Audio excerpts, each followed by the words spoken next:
During the events of Star Rail Fest, Ashvale discovered what the happiness surgery truly entails. Implanting the flesh and blood of the abominations of abundance. During the course of events, we unexpectedly crossed. During our exchange with Foolish, Himiko realized that Foolish, Evanesia, and Yao Guan established a cooperation. Himiko and I went to the TV station to take part in the debate and met up with. When the disaster erupted, Evanesia willingly violated a forbidden taboo and revealed the real purpose of the Phantasmoon Games.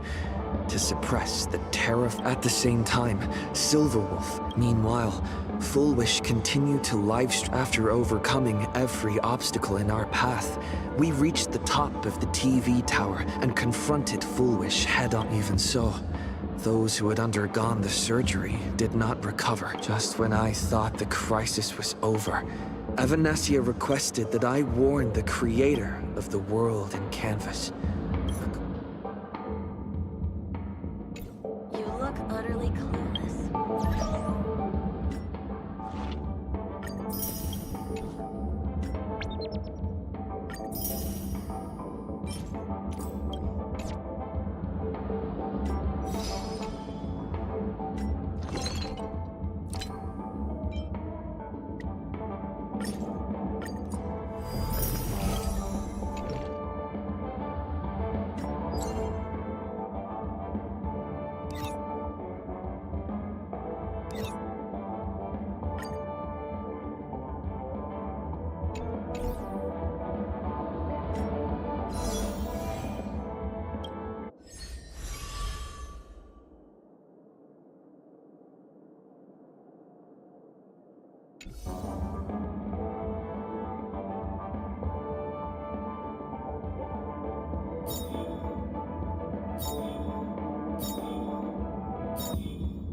Seatbelt City has been severely affected by the incident. Citizens are advised to remain patient and await assistance. Moving on to our special segment, the Phantasmoon Brief.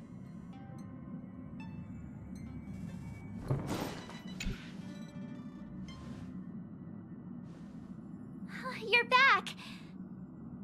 The incident that happened at Full Wish TV is causing a huge stir. Come watch the news! Hello, everyone!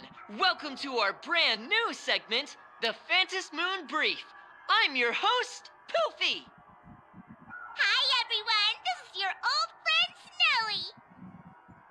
Well then, as the Phantasmoon Games reach a boiling point, and for reasons that need no explanation, we are now joining Duo Mention TV to bring you live coverage of the latest and most critical news updates. Yes, we are! And after the director of Full Wish TV and sponsor of the Research Society of Happy Smiles, Full Wish announced that she was joining the Phantasmoon Games! That terrifying tragedy of 15 years ago once again swept through the psionic game! The supplicant debate, slated to take place at the Seafeld TV tower, was cut short when out-of-control Imagine known as Joy Ascendants appeared suddenly and launched an attack. This Imagenesis plague centered on Seafeld City spread rapidly. Even Fulwish herself turned into a monster atop the Seafeld TV tower. As of the latest reports, nearly 200,000 human and Imagine inhabitants across plain Arcadia have been affected by the plague. Countless individuals are injured or missing, and total losses are estimated to have reached 8.6 billion credits. And in a chilling echo of the Bloodstained Games 15 years ago, footage left behind by Fulwish points to the disaster as the work of supplicants from beyond the sky. She identified the culprits as the famed cosmic hero, the trailblazer of the Astral Express, and the wanted criminal, Stellaron Hunter Blade, claiming they were responsible for the tragedy. But a spokesperson for the Department of Aberration Defense said the disaster was planned and executed by Fulwish herself through her organization, the Research Society of Happy Smiles. They added that the investigation will continue and the organization will be shut down. Oh, how familiar that sounds. 15 years ago, they made the same excuses. What is the real story behind this? The Phantom Moon Brief will continue to keep you updated. Over 500 years ago, a prophet made a prediction. In year 1999, a terrifying devil will descend from the sky. Will this prophecy come true? Can plain Arcadia safely make it through this crucial year? We will have to wait and see. Shame on them. How can they just say things like that on TV when it's not even confirmed? And the internet is flooded with fake news about you too. Also, those two hosts, weren't they from Fulwish TV? They were spreading nasty stories about you on the news before. And now look, they've immediately jumped ship after what happened to Fulwish.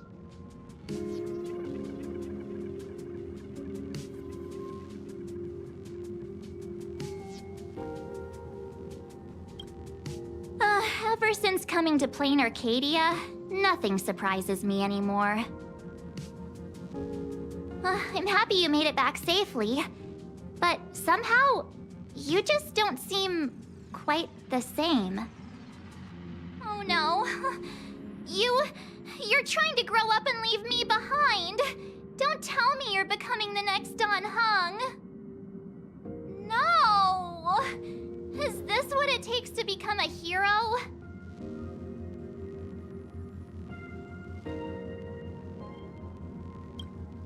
I am so cute and lovely. What's the problem with that? Oh, right. Tell me about what happened at the TV tower. I've heard Don Hung and Sunday's side of the story, but I haven't heard yours yet.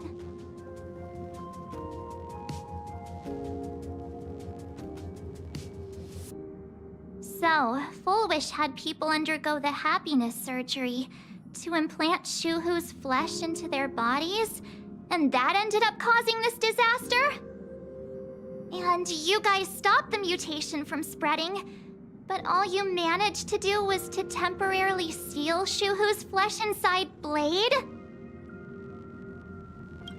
And then you mentioned that Nessia, the one we met at Starrail Fest, is actually the Phantom Moon Games arbitrator? No wonder she could draw a mask for you.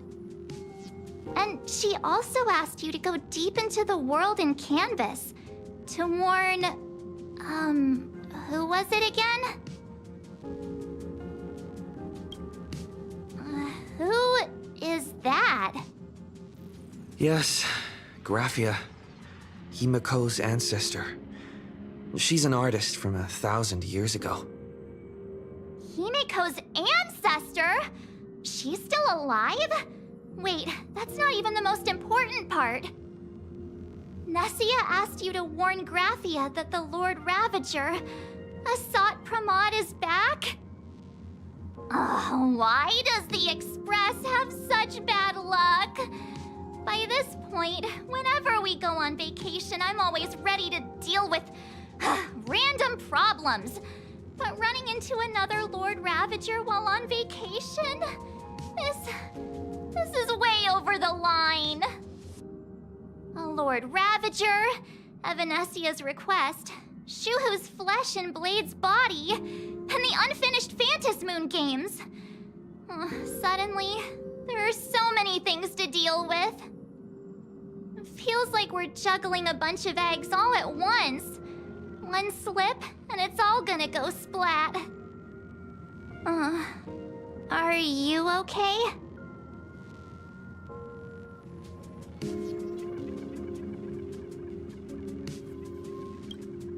I wish I were as calm as you. I'm gonna go take a minute and collect myself. So many things to deal with right now. What should I do next?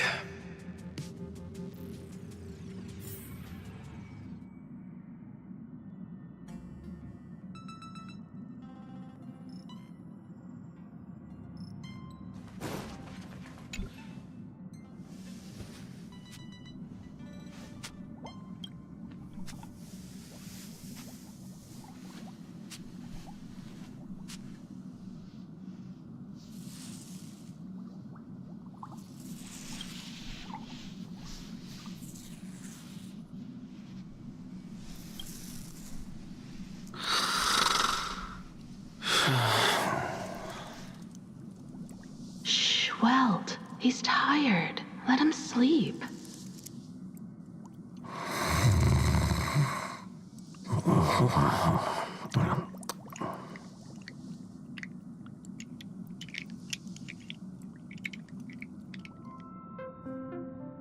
You're obviously tired. I never thought this vacation would become the prelude to yet another major war.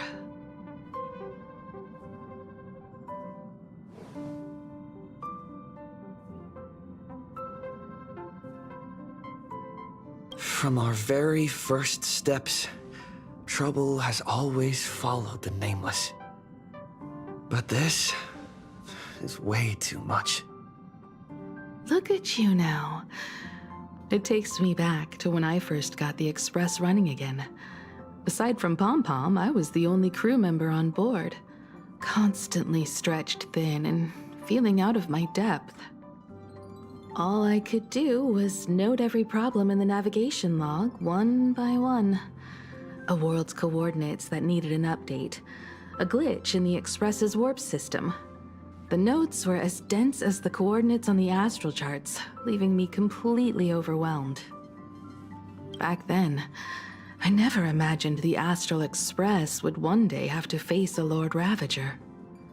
But strangely, now that the time has come again, I'm not panicking at all. Come to think of it, it's because of you. Because of all of you. Along the way, we have defeated 2 Lord Ravagers. The Nameless who guided me before I set out once told me, "Keep moving forward, and the obstacles that once felt impossible to conquer will soon be behind you. And along the way, you'll find companions who are just like you." I've seen you grow through the Phantom Moon games, becoming someone others can trust and lean on. And I heard the declaration you made atop the tower. I'm truly proud of you. That's why I want to share a story from the past with you. A promise from 15 years ago.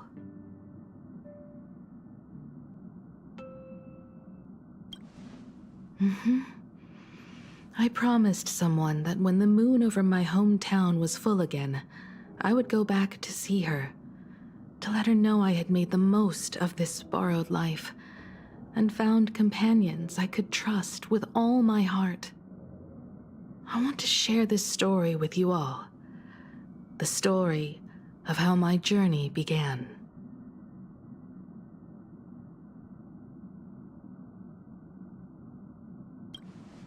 It's a long story, filled with many memories of my past.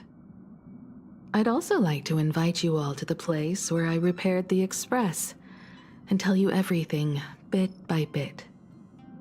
All right. It's a deal. When I return from the world in canvas, you can make us... let Shush make us some coffee, huh? Then we'll settle in and listen to your story.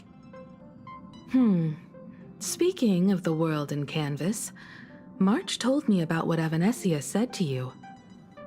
Evanesia's request was not made lightly, and she was worried for a reason. Silverwolf saw that Lord Ravager in action too. According to the records from the databank and the IPC's investigation, Asat Pramod's campaigns often span centuries, and the planets he targets all end up destroyed in freak accidents, leaving their surfaces covered in only smiling faces. 1,000 years ago, my ancestor Graphia created the world in canvas. If that was to resist Asat Pramod's invasion of Ahatopia, then could this disaster unleashed through the Phantom Moon games be the prelude to his next invasion?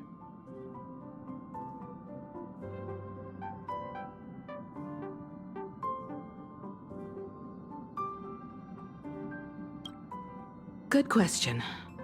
As for who in Plain Arcadia knows Graphia and the world in canvas best, it's probably Pearl. She was sent here by the IPC. She should have some clues to guide us in the right direction. By the way, General Yao Guang is here. She says she wants to talk to you in private.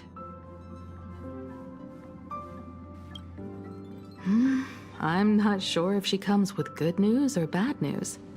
She brought a little gift from the Cienjo, though. Mung bean soda. Go talk to General Yao Guang, then. Don't keep her waiting. After that, come to the party car and fill us in on your next move.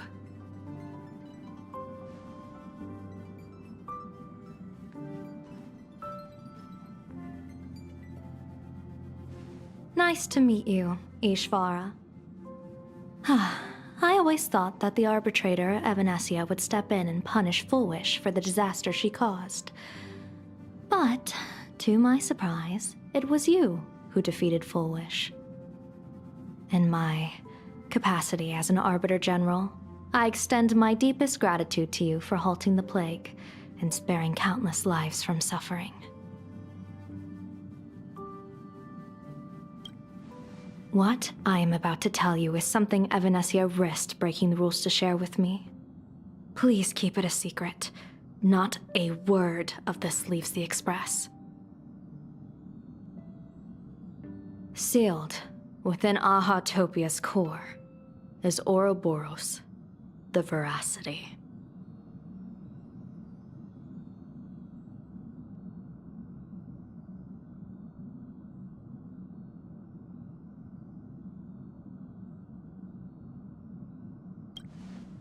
Wait, you've never heard of the Veracity before?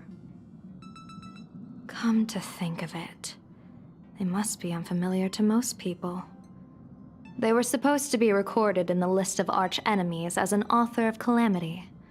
They are an ancient god of desire and consumption, an eon that evolved from a leviathan.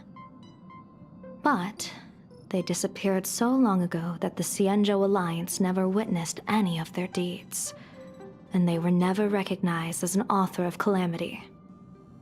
Well, they need no such title anyway. Beast of Calamity, Star Devourer, Void Maw. Just hearing these names, one can imagine what kind of monstrosity they were. A vast, writhing form whose slightest movement could crush entire planets, before swallowing what remained into an insatiable abyss. Rumor has it, they were last seen during the era of the Swarm disaster.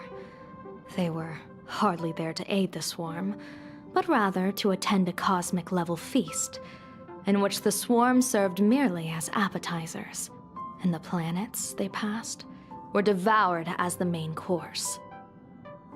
No one expected them to be here of all places, sealed away on this very planet, after vanishing for years.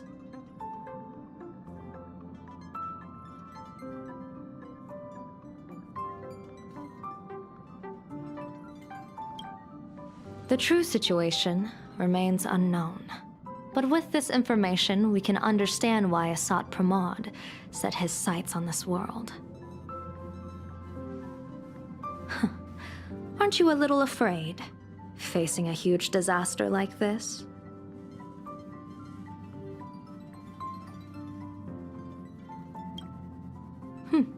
That's impressive, Ishvara. No wonder you survived the calamity of Iron Tomb. Fortune follows when fate hits its lowest ebb. Every crisis comes with an opportunity.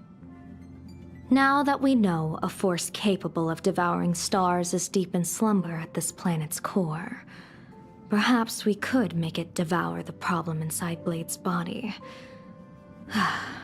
It might just be a risky path worth taking. Blade has agreed to my proposal and will venture into the world in canvas to seek out the veracity. From what I've heard, you are going there as well. I cast a divination, and the hexagram shifted between the marsh and fire trigrams, yielding the judgment. Heaven and earth are separate and apart, but the work which they do is the same. In other words, though your paths may differ, they are destined to intersect.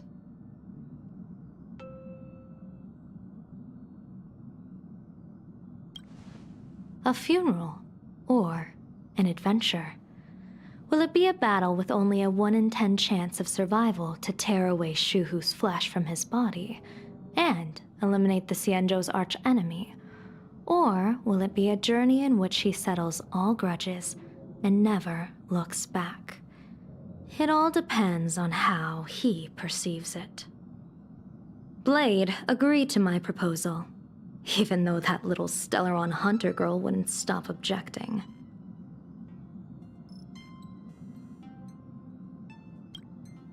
What miracle could cap off these games better than a finale that humbles a Lord Ravager? It will be a tribute to the elation. The shadow of the Lord Ravager looms, and from here on, everyone must carry their part of the burden. I will take my leave first. Before I set out, I still want to say a few words to everyone.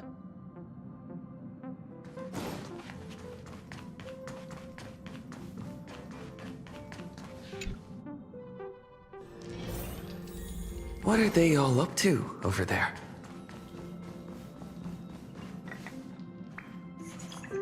Oh, there you are.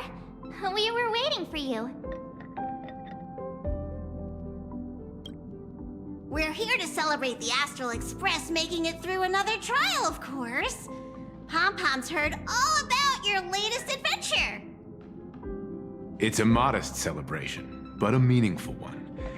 You stopped Full Wish's scheme, and that is no small achievement. Regardless of what the people of Plain Arcadia or the media may say, we raise a glass to you. Exactly. You knocked out the mastermind behind all those creepy whatever their name is. I didn't get to see it myself, but Don Hung described it for me. You killed it! Your victory gave Blade a chance to free himself from Shuhu's flesh. Thank you. With a Lord Ravager looming on the horizon, everyone will soon be heading off on their own missions. Before that, it felt right to have a small gathering like this. Now, let's make a toast. Here's to everyone who fights to protect this Arcadia. And here's to all of us. The Lord Ravager can throw whatever he wants at us, but I know the Astral Express will keep streaking across the stars. Thank you. All of you. Having you by my side is what gives me the courage to face the future. I'll carry this strength with me through the rest of this journey. Cheers!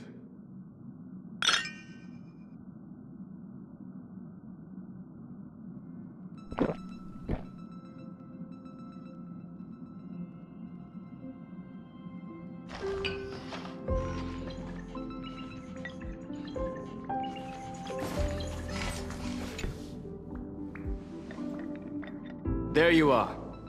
March and I were talking about you.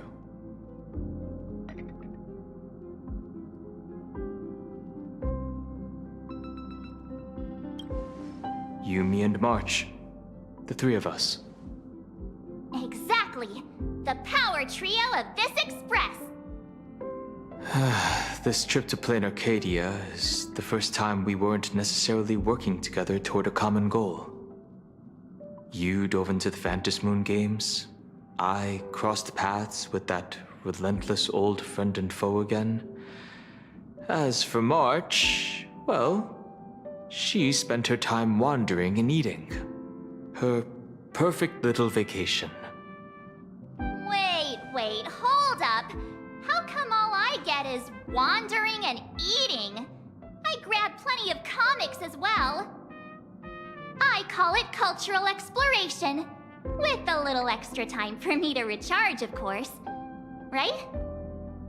Now that we're having this little break, it hit me that I might have neglected you and March.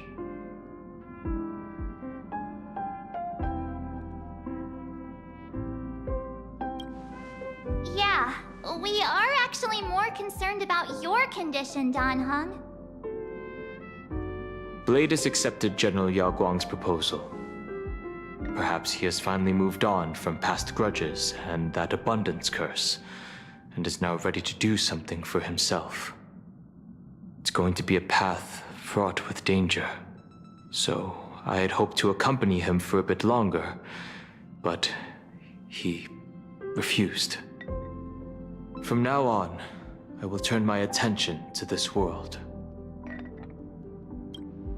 Mr. Yang and I have been asked by General Yao Guang to help with setting up some defensive formations. I've got work to do too. Mr. Ashvale wanted someone to accompany him to the tavern to investigate clues about Asat Pramod. Yours truly figured she'd been resting long enough, and it was time to stretch her legs. So I volunteered.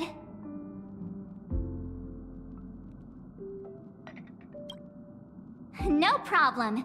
When you come back, you have to share everything you saw in the world in Canvas.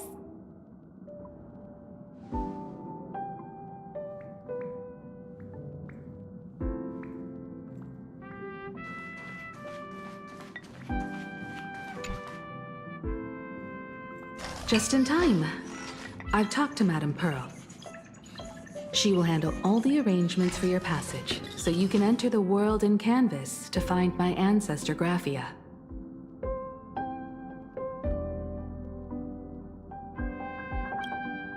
Actually, I hoped you could take some time to rest first. Once you've fully rested, you may make your way to the dock in Seafeld City. Madame Pearl has a special ship waiting for you there. It will take you to the border between this world and the world in Canvas, a place known as Inkford Hermitage. That's your final stop before entering the world in Canvas, a place to gather your supplies and rest up before you set out on the journey ahead. I know you'll have to go alone this time, but I don't think it'll be dangerous. After all, that realm was created by Graphia, my ancestor. The thought of it makes me feel calm, in a strange but comforting way. If you get to meet her, please give her my regards. I am indeed quite curious. I'd love to see this ancestor of mine for myself, and hear her story in her own words. But someone must stay here and keep watch. Madame Pearl wishes to confer with me and General Yao Guang about our next steps in dealing with Asat Pramod. So I'll be entrusting this mission into the world in Canvas to you. Go ahead. Set out once you've rested up. I'll be here with Welt and the others, awaiting good news from you.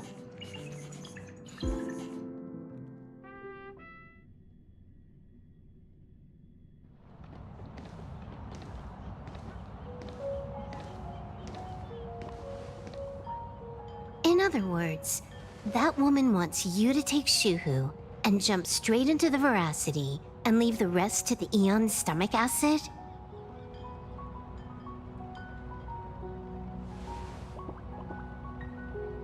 And this is between me and him, right? Why are you tagging along? Relax. I'll say my goodbyes and be gone.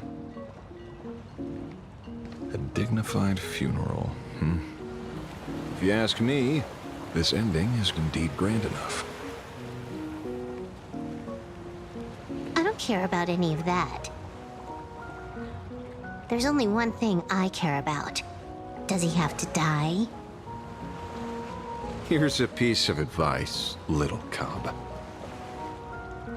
Whether he lives or dies is his choice. That's the one thing you don't get to decide for him.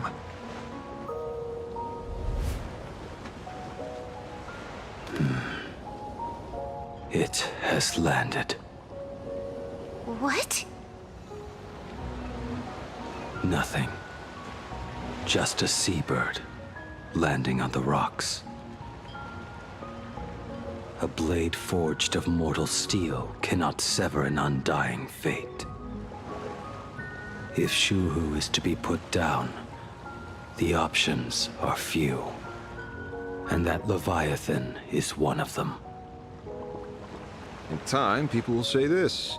The culprit of the Juming gave his life for the greater good and plunged into the abyss alongside the abomination.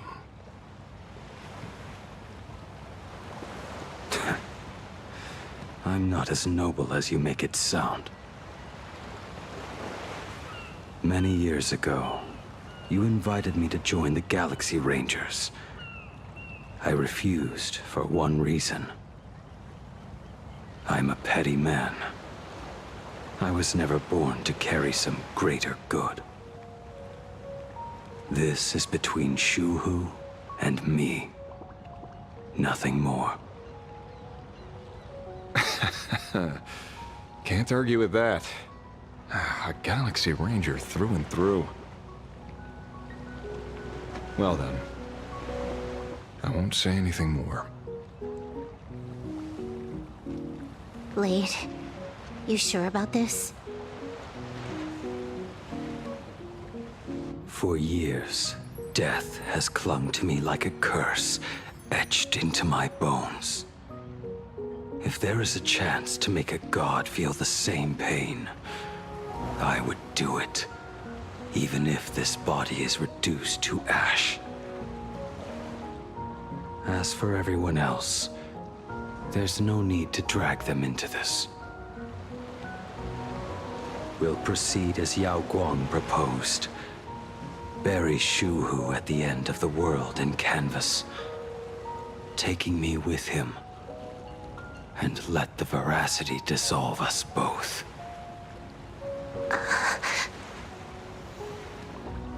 Take care.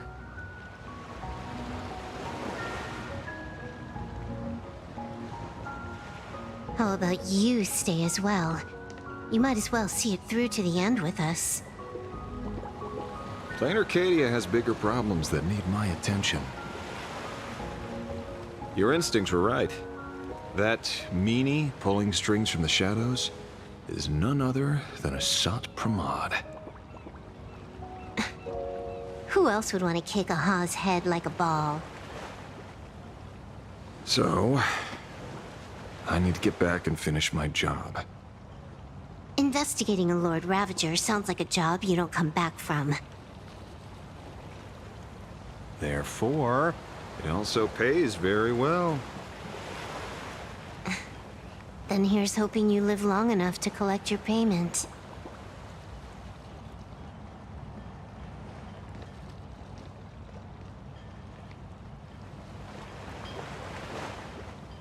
Huh.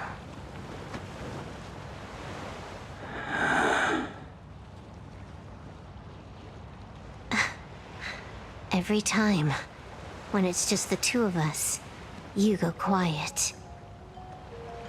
You know what I'm going to say. The seabird's flown off. It's time for us to go too.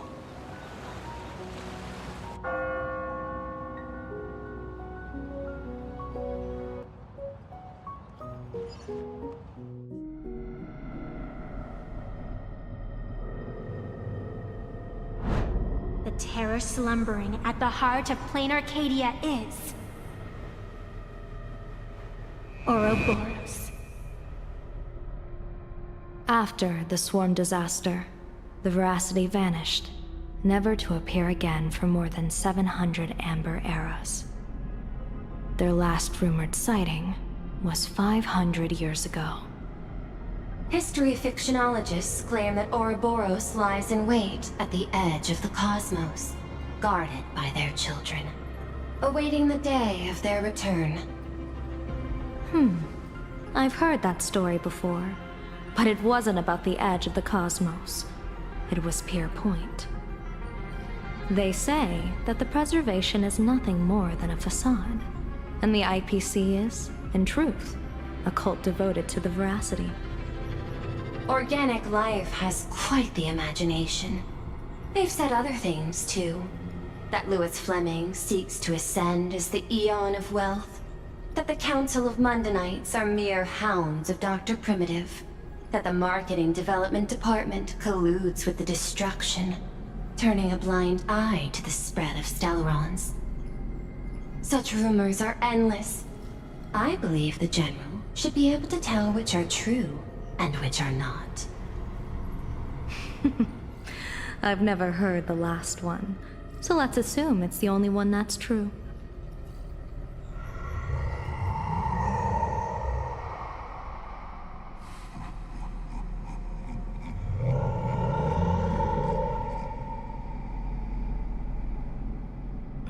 Such terrible breath. Once this Leviathan awakens, the Arcadia's destruction would be all but instantaneous. For now, this remains conjecture. The sealed remains appear to be a husk that Ouroboros once shed. Why it's here, and how it's connected to the elation, remain unknown. Yet even a fragmented remnant of an Eon is a threat that can't be ignored. The calamity of the Leviathan must not be allowed to re-emerge in this world. Naturally, that is why I'm here. And it's about time for the two Nameless to arrive. Oh, you're just on time. General Yao Guang, as instructed, warding talismans have been placed at over a dozen sites across plain Arcadia. My thanks. It was Mr. Yang's talent of creation out of nothing that allowed us to reproduce dozens of plumes and complete the deployment with such speed. Now, with Yin and Yang aligned, and all four aspects in place, as long as we set up the last formation core, the Decalight reflection barrier will be complete.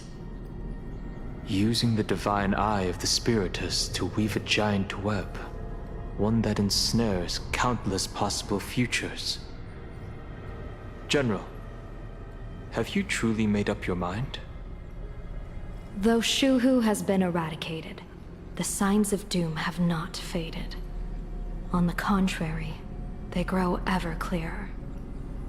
After much consideration, the source can only be this restless corpse.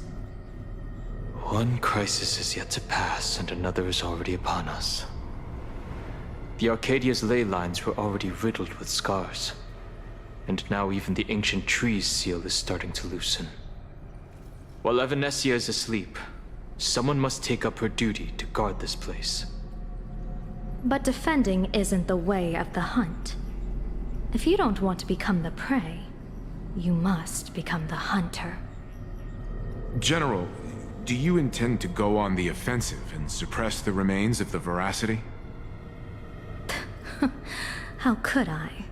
The Joy Seeker could barely confine that husk using the Abundance's ambrosial arbor as its cage. I'm not that arrogant as to place myself alongside the gods. I'm not here to guard against an Eon, but against a lesser menace. Lord Ravager Asat Pramod. This barrier is prepared for him. Asat Pramod has been meddling with the game from the shadows. His intentions unclear. We know little about him or the Veracity. By chance, however, a friendly citizen has provided us with intel. Ouroboros' remains are in Ahatopia, aren't they?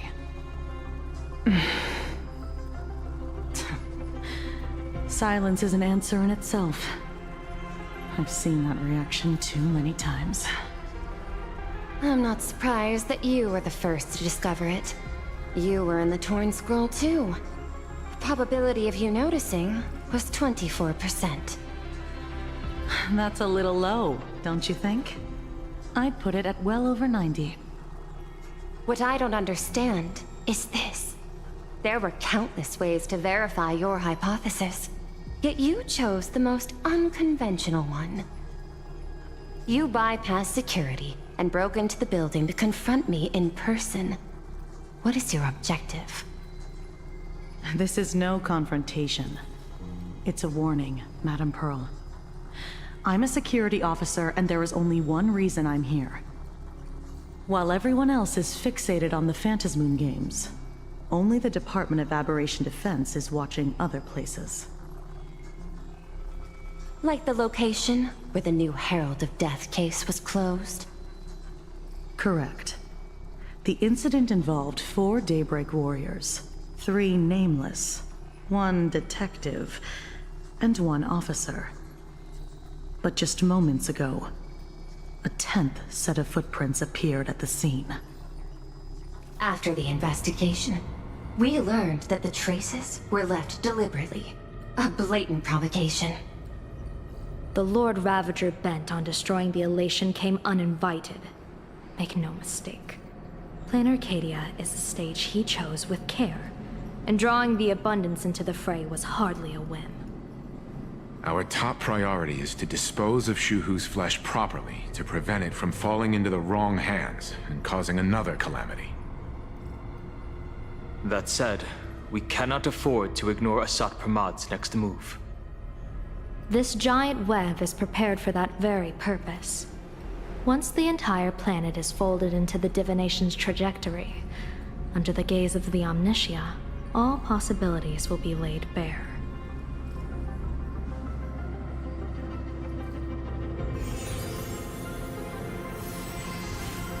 When that time comes, he won't wish to leave any footprints behind.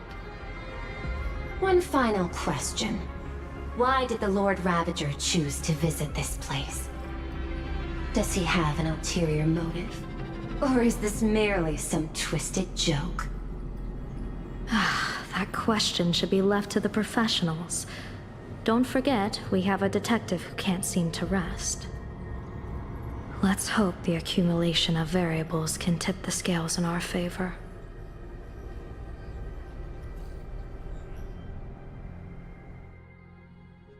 And so, the people set out, and the gondola, bound for distant lands, set sail. At the end of the world, the Elation once again declared war upon the Veracity. Hey, frail little humans! Ouroboros split their mouth wide open! Whoever can fill my whole mouth with but a single thing shall receive a reward. My tongue. The fool known as the Shepherd captured a comet, but it wasn't even enough to fill the gap between the Veracity's teeth. The bartender Braji opened the wine cellar, yet they only grew drowsy, drifting off to sleep. And en route, he crept up to the Veracity's ear and told them a corny joke. The Veracity pondered it for 10 amber eras, then burst into laughter at their own amusement. En route spread his hands and said, "See? I filled your mouth with laughter." Then what happened? Then the Veracity said, "Are you kidding me?" And with that, they opened their gaping maw and tore en route to pieces. What kind of nonsense is that? Ah, those are the facts, my inquisitive auditor. If you want to hear more stories, you're welcome to discuss with your classmates.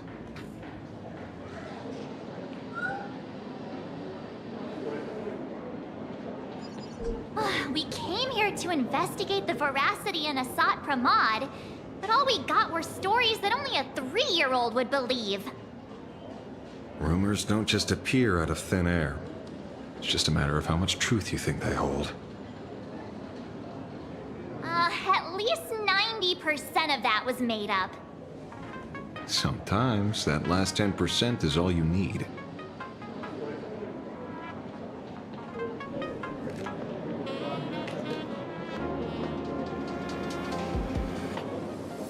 Oh, plenty of bystanders around. Let's hear what they have to say.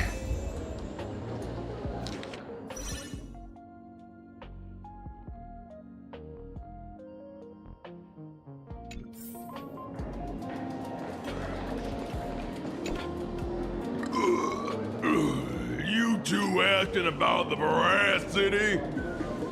You think about walking that path? Walk the path of Veracity? Do I need to eat everything in sight? You got it! Kids always dream big. Some are bulldozers, some are monsters, and I am Ouroboros! And the man. Ugh, can you talk normal? Stop gulping for air.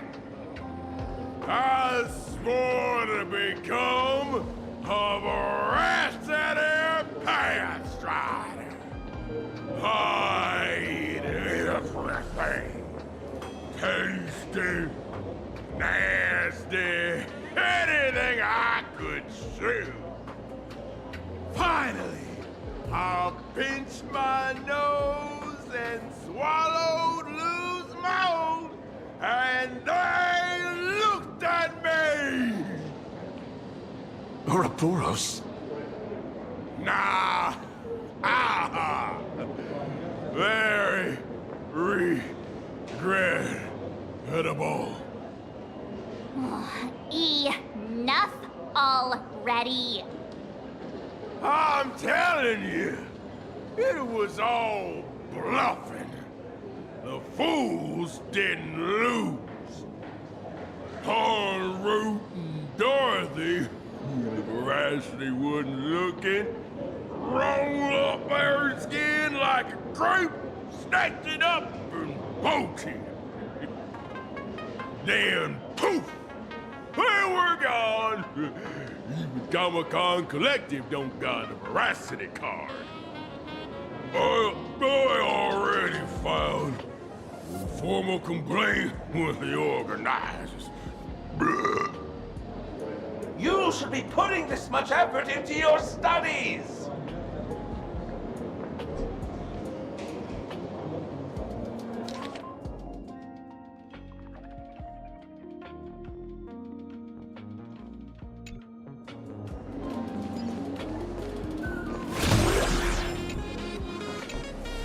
They say a dull pen beats a sharp memory. My memory's dull, and my pen's not much better. Then you must have a lot of stationery? A kindred spirit. Miss, it seems you're one of us as well. I've met far too many fools who can't even read. Oddly enough, those of us who truly love learning are the rare ones. Interested in studying the knowledge of the laughter? I have a reference book here. You can have it.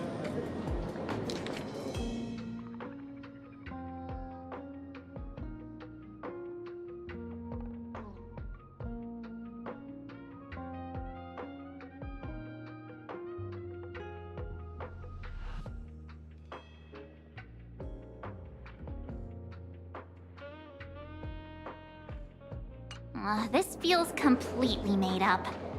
But, thanks anyway. Oh, please. Thank the seniors. To compile this book, they offended every Eon they possibly could, and narrowly escaped death at the hands of each and every one of them. As for me, I'm just the one who keeps the books circulating. Hey, friends! How was your first day of school?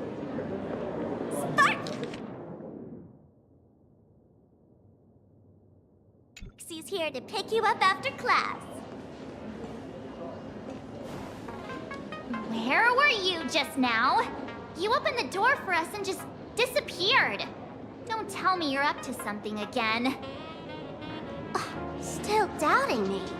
You're breaking Sparkskull's heart here. That whole foolish thing. I took on every emoji in the tavern by myself, fought them all the way to the end of the world, and even wore my mask down to nothing! But honestly, this place runs on rumors. Aha is being chased by the Veracity. Aha chases the Veracity. We won't get anywhere following stories like this. Let's go through what we know so far.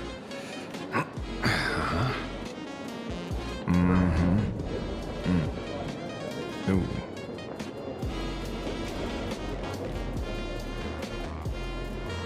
Yeah, it's a complete mess. So, after a bit of thought, Lady Sparksy came up with a brilliant idea. I borrowed a nifty little gadget from a friend. The Unreal Sparks and Spark! No idea how it works, but apparently this light bulb makes you smarter the moment you put it on. Does this friend know you borrowed it? A Supramod has a gun to our heads, and this is what you're worried about? He'll find out one day. Well then, I'll go first.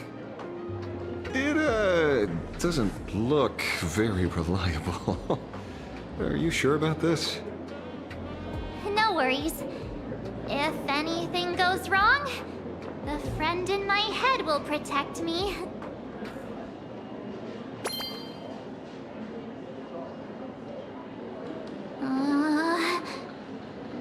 Doesn't seem to have any effect.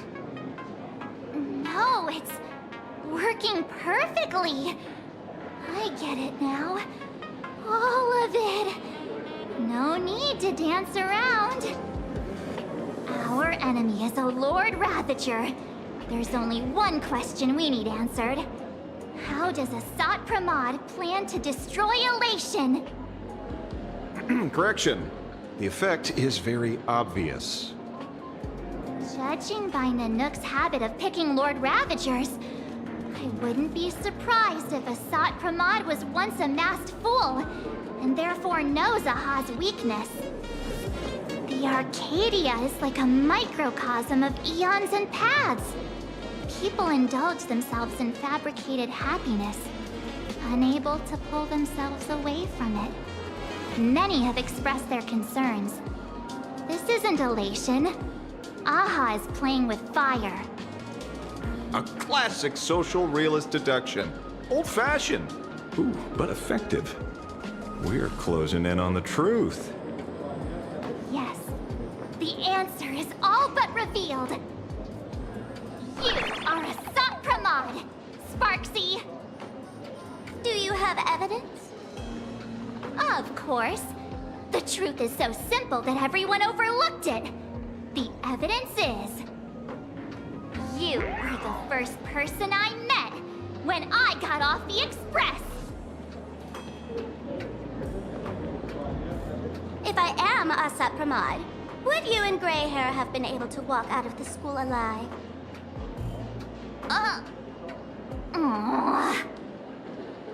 Yeah, fair point. Just take that thing off already. That's weird. I thought I was on the right track. Let me give you a lesson. Deduction isn't about people skills. It's about smart tricks and flawless logic.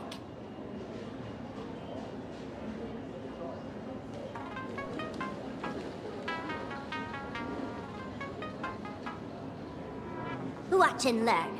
Sparkle, master of the classic whodunit, has entered the chat.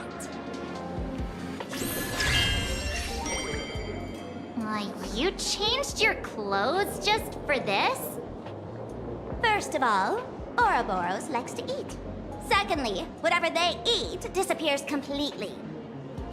Therefore, veracity is also a form of destruction. This is the classic mystery of one culprit, two identities. The one trying to kill Elation is... the Lord Ravager, a Sapramod, played by the Veracity! What am I even saying? Classic whodunit? This is more like a classic Who's the Dummy. I get it now. All this thing does is make wild guesses sound reasonable. So far, that's the most accurate piece of information we've gotten. No need to be so serious, Detective. Why don't you show us what you've got? By the way, what type of detective are you? Me? I'm the tough guy type. I don't waste time on useless details. I aim straight at the heart of the problem. You're not wrong. Assad Pramod is Nanook's weapon to assassinate Aha. Whatever his plan may be, the target doesn't change. Remember, as far as humanity knows, there are only 3 ways an Eon can fall. A broader path engulfs a narrower one. Divine warfare between eons, and... the third one. What was it again? Forcing an Eon to turn away from their own path. Whichever it is, none of it sounds remotely connected to plain Arcadia. So, what makes you so certain Assad Pramod is here on business, not on vacation? Because we folks just dug up one heck of a treasure from underground. And in the stories tied to them, we've unearthed more than a few names worth paying attention to.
Right. He's the one I can't stop thinking about. The stories change every time, but they all circle back to the same logic. En route defeated the Veracity by some means. You're right. Then who is this en route? Do you know him? En route. Of course she does! Everyone in the tavern knows that name. Long ago, its owner grew tired of jokes, cast aside his mask, and walked away. Some say he became a mourning actor. Others say he jumped into IX's black hole. But none of that matters. What truly matters is... that you have my unreal Sparks and Spark! I knew it.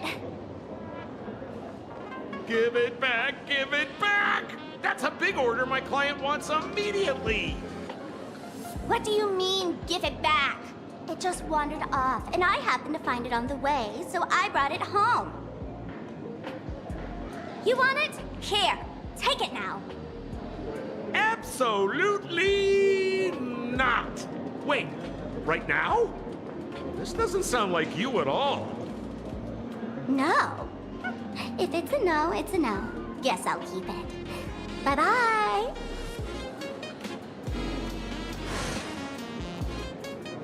Get back here! Sir, do you need to hire a private detective? Hey! Can you catch her for me? Of course. I'll have that thing returned to you safe and sound in half a day.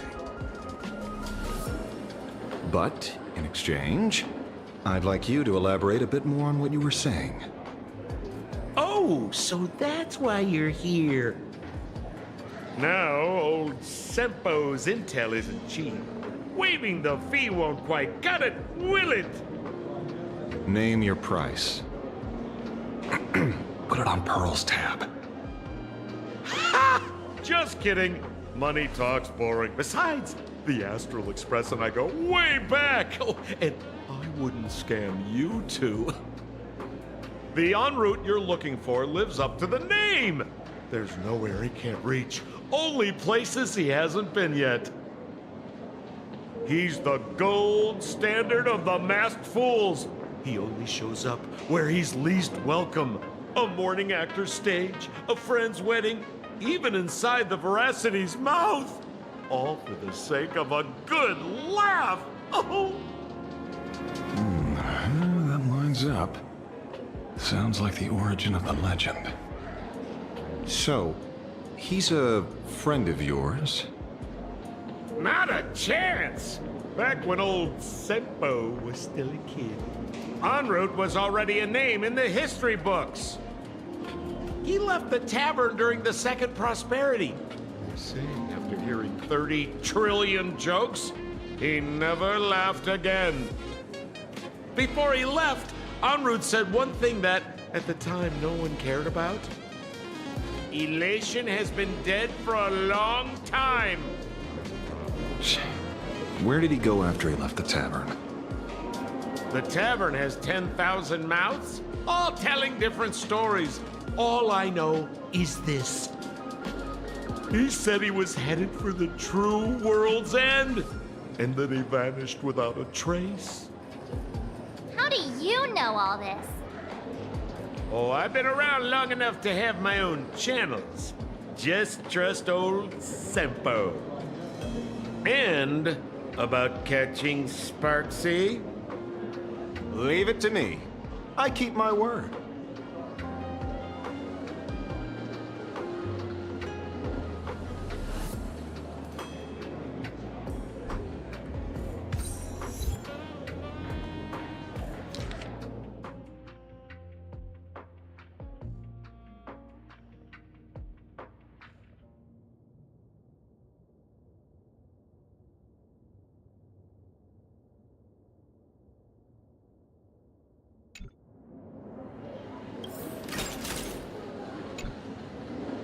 See?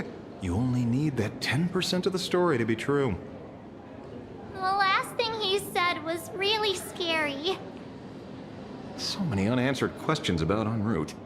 He has to be tied to Asat Pramod somehow. But our leads at the tavern have run their course.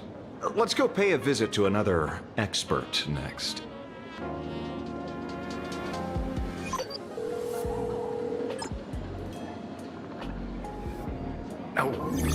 Speak of the devil. Only a Cianjo general could have arranged something like this, I suppose. I'm surprised as well. You've only just left Amphorius, and already you've managed to draw the attention of another Lord Ravager. Miss Ron May? And Miss Ting Yoon? We're here by General Yao Guang's request. It seems we arrived just in time. At first, I only came because the Shenzhou extended an invitation, and it seemed impolite to refuse. Now that I'm here, I see it was well worth the trip. So, let me get to the point. Ouroboros has long been dead. Their death was merely buried beneath layers of secrecy. Hardly surprising. They disappeared after the swarm disaster, and there are many different opinions on where they went. The Intelligentsia Guild claims the Veracity ate their fill and entered hibernation. I don't buy it. Those scholars are fond of post-meal naps themselves, likely just projecting their own habits. You seem surprisingly calm, which makes sense. After all, the shadow in your right hand is evidence as well. Why don't you tell everyone what happened to the Galaxy Rangers back on Von Walk? Von Walk? Sprightly Von Walk. I've heard there's a particular phenomenon that occurs on that rainforest planet. Plants multiply and grow and are then harvested like wild grass. A cycle repeating every few decades. Almost identical to the Phantom Moon games. But how are the two connected? When you hear plants and growth, shouldn't that make you think of abundance? Huh. Wait. It seems you figured it out. By coincidence, abundance is another thing the two worlds have in common. When coincidences pile up, they cease to be coincidences, Mr. Ashvale. No. Leader of the Rangers, Mr. La Mancha. Perhaps you could explain this to our nameless friend? Back on Von Walk, I'd already long since stopped being a ranger. Your conjecture is basically correct, Miss Ron May. You're not the only genius to take life as a subject of study. By the time I arrived, the atavistic experiment was already approaching its final phase. Dr. Primitive had set his sights on an ancient Leviathan. Beneath Von Walk's surface, there also lay the remains of the Veracity. You stopped him. The Rangers stopped him. Back then, Mr. M was still human. Now, deep beneath Ahotopia, another corpse of the Leviathan lies buried. If I'm not mistaken, there are countless other worlds carrying out the same ritual. Aha sealed Ouroboros' body among the stars, suppressed it with abundance, siphoned the power of the Path of Veracity, and called it a game. This is what people call the Phantom Moon games. Uh-huh. Why would they do such a thing? You may remember, the Express once delivered a Leviathan's carcass to me. That wasn't the only one in my collection. By arranging remains from different eras in sequence, I discovered something rather intriguing. At a certain moment over 1,000 Amber eras ago, just as Akivili began traveling in pursuit of their ideal, all creations of the Veracity lost the same organ, their taste buds. What does that imply? The purpose of consumption changed. Be they spawns, depth crawlers, or void-song whales, their genetic markers encoding gustatory organs vanished entirely. Creatures walking the path of Veracity became nothing more than biological black holes, consuming without discrimination. This was not natural evolution. Through the simulated universe, I identified the point of divergence in history. A concept had disappeared from the path of Veracity. Consider this. What do taste buds provide? Yummy flavors? Precisely. Savoring something's aftertaste is an act of elation. So Aha stole the original primum mobile of the Veracity? The simulated universe proves nothing on its own, but the primal desires of life have always been entangled. Think of it as my intuition. The conflict between the eons of elation and veracity stretches all the way back to primordial times. How many people know about this? There used to be 2. I only told Yu Qing to. Now, there are 5. After this, I can't be sure. Exploit the old conflict between Aha and Ouroboros to ignite a divine war, or allow intersecting paths to devour one another. Of the 3 known ways to kill an Eon, the Arcadia fulfills at least 2. Now who still thinks Asap Pramod is here on vacation? But you still haven't explained where it came from. You mean the shadow? It has nothing to do with Funwalk. Oh? Call it a twist of fate. This isn't my first encounter with the Astral Express, nor my first time dealing with a Lord Ravager. When my home was destroyed by Zulo, I had a brief encounter with a former navigator. A navigator of the Express? Yes. Starseer, I see. He'd already retired by then. He was the one who told me about the Shadow. According to IC, it was one of many remnants left behind when the Express first carved paths along the edges of the cosmos. I led the Rangers to suppress the Shadow, and devised the plan to assassinate Zulu. But I never learned why it was there in the first place.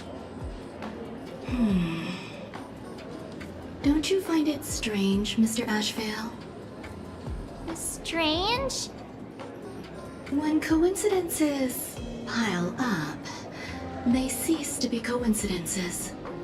Like an experiment with results that are too perfect, it's enough to send a chill down your spine. If you don't mind, let's walk through the whole thing once more.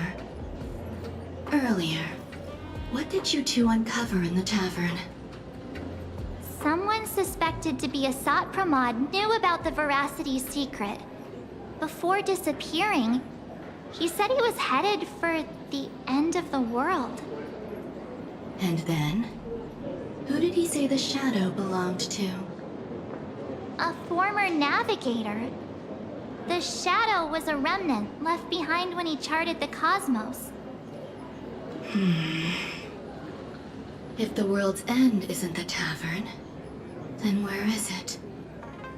I don't know if anyone can answer that question. Not even Akivili. Wait. Don't tell me. En route only goes where he isn't welcome. After leaving the tavern, he went to the Astral Express. The detective game is over.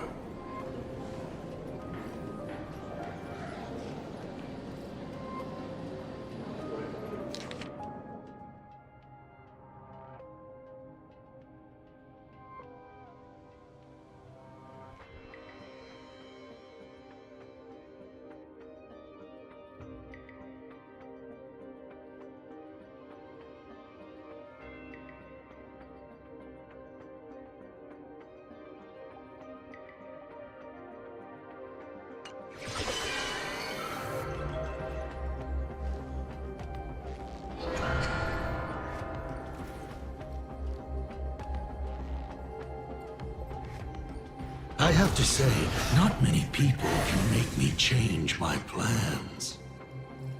Whether in the past or present, you've always been one of them. So, it is you. You know how it is, kid. I've always enjoyed arriving uninvited.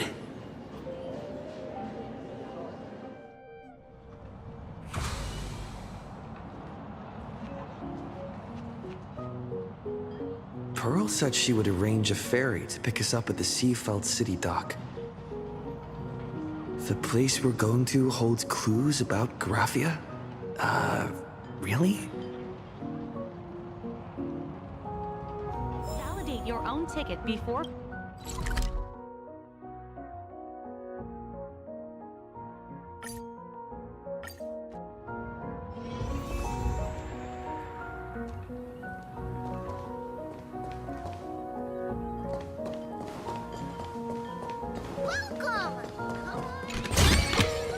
Not a mimic. Not interested.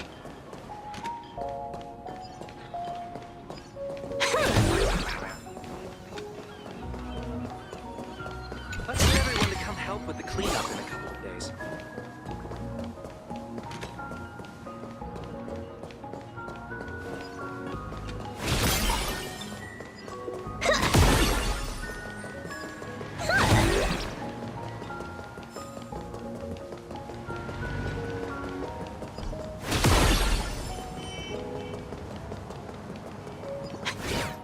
It is an honor to, well, shall I say, be of service to you again.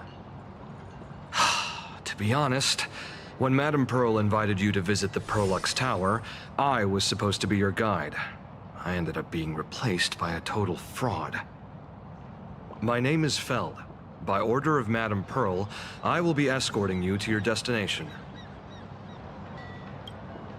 You are too kind. I followed the battle in Seafeld City very closely. Serving a hero such as yourself is a true privilege. I assume Madame Pearl has already briefed you on our destination?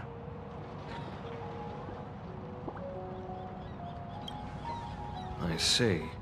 It so happens that Madame Pearl is tied up with an unforeseen event, so allow me to brief you in her stead. The destination of our boat journey is a hotel known as Inkford Hermitage. It is situated at the end of a Dovebrook tributary that ultimately flows into the sea.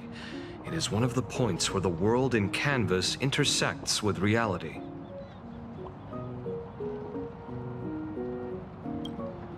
Yes, to be precise, she lived there 1,000 years ago.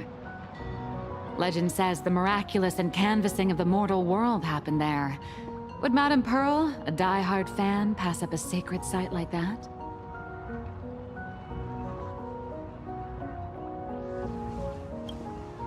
Word is that Madame Pearl just flicked her wrist, signed a check with an astronomical figure, and bought the whole plot of land.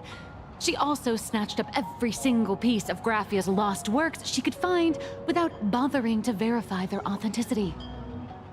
Whew, I guess money really does let you do whatever you want. That's not even the half of it. I don't know where her obsession comes from, but she's dead set on the idea that Graphia is still alive. If she gets even a whiff of anything remotely related to Graphia, she's got her people on it at the snap of a finger. But all they could find were Imagine knockoffs.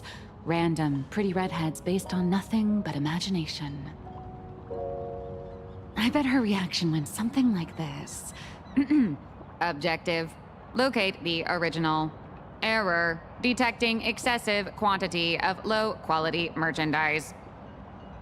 You! I remember you! You're that fraudster from Perlux Tower!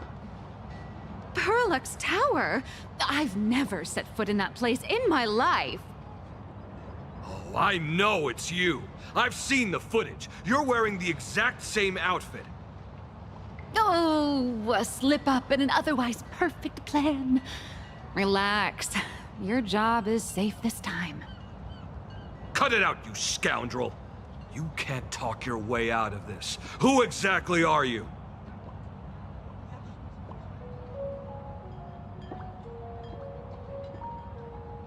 This is the author of Fluffy Across the Blue, Blurry QR Cult. Huh. Is that so? My apologies, how rude of me. Miss Colt, it's an honor to finally see the face behind the work. Please pardon my yelling. I didn't know.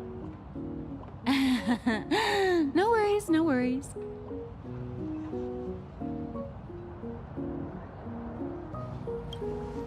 It's only normal for a famous comic artist to travel with bodyguards, no? Miss Blurry QR Colt, let's be clear. You are being transported under escort. Your current credit balance is in the negative. Madam Pearl has offered you a lifeline by asking you to complete the next volume of the Fluffy.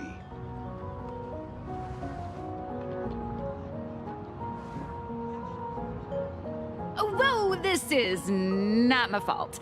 Remember Alloy King Pom Pom from Pearl X Tower? I tried to put everything on Pearl's tab, but she found out and charged it back to me.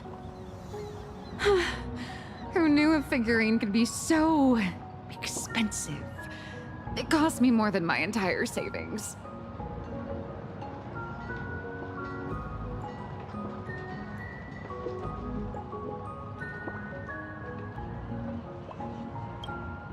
I went all in on learned coins. There goes my licensing fees and royalties.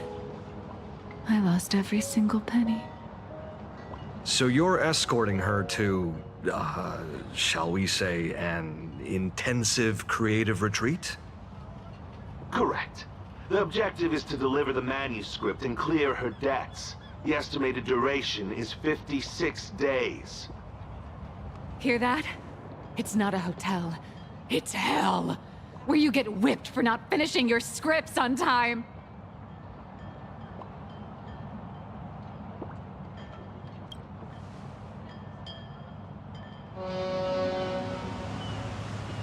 The boat has arrived. When you're ready, let's begin our journey to Inkford Hermitage. Please, mind your step as you board.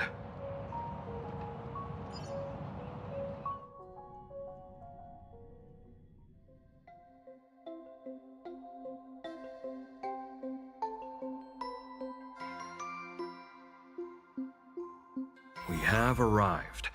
This is the snowy shore of the canvas world, Inkford Hermitage. Are those Wispe floating on the water?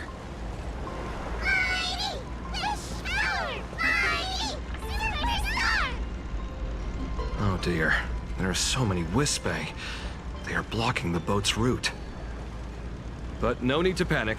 Please follow my lead. We have now arrived at Hermitage Port. Please make sure you have all of your belongings with you, and watch your step while disembarking.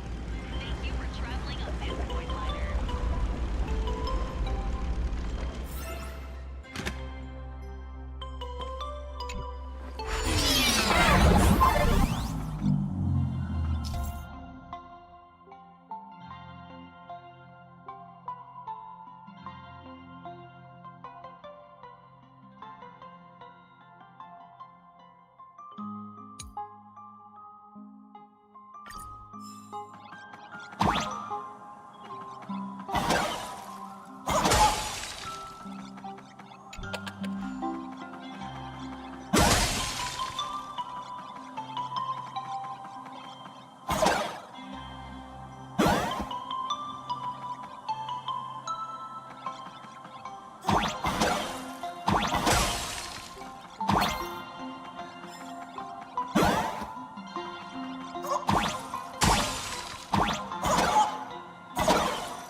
safe docking. For a second, I thought we were going to hit an iceberg or something.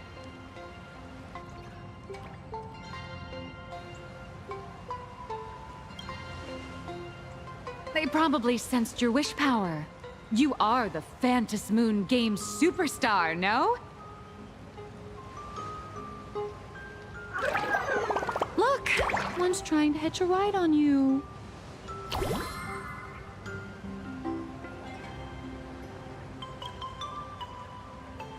Must have been when we came ashore. Oh, what a devoted fan.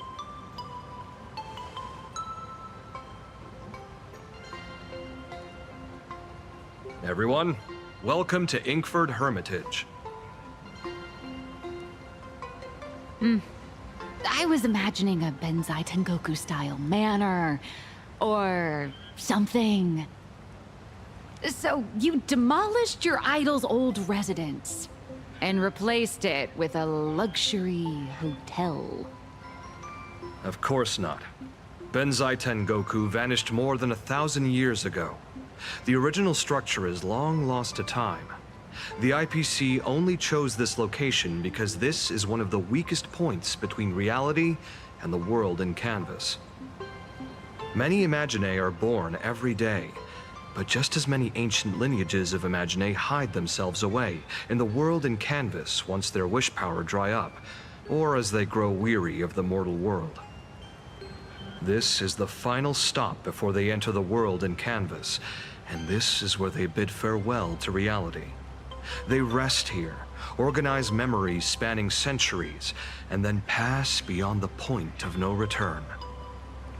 Rumor has it that Graphia's soul appears from time to time to guide these weary Imaginae on their path. There's a sense of parting in the air. No wonder the soul of the mother of Imagenesis feels an attraction for a creator. This must be the finest well of inspiration. Miss Colt, now that you're in this well too, you ought to make the most of it. Let's go. I'll lead the way.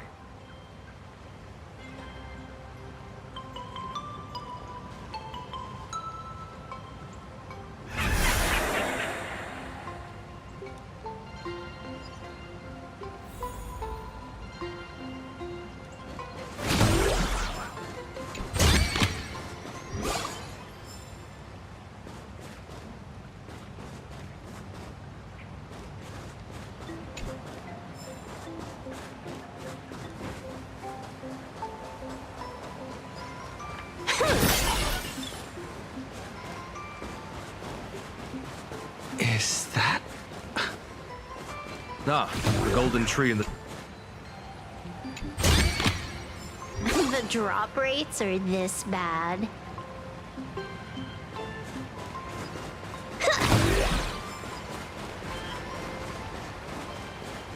All those years of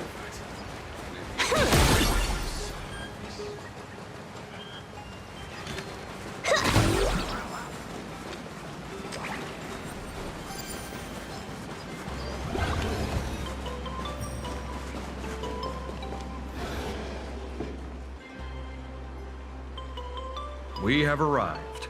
The hotel staff will take over from here. I'll take my leave.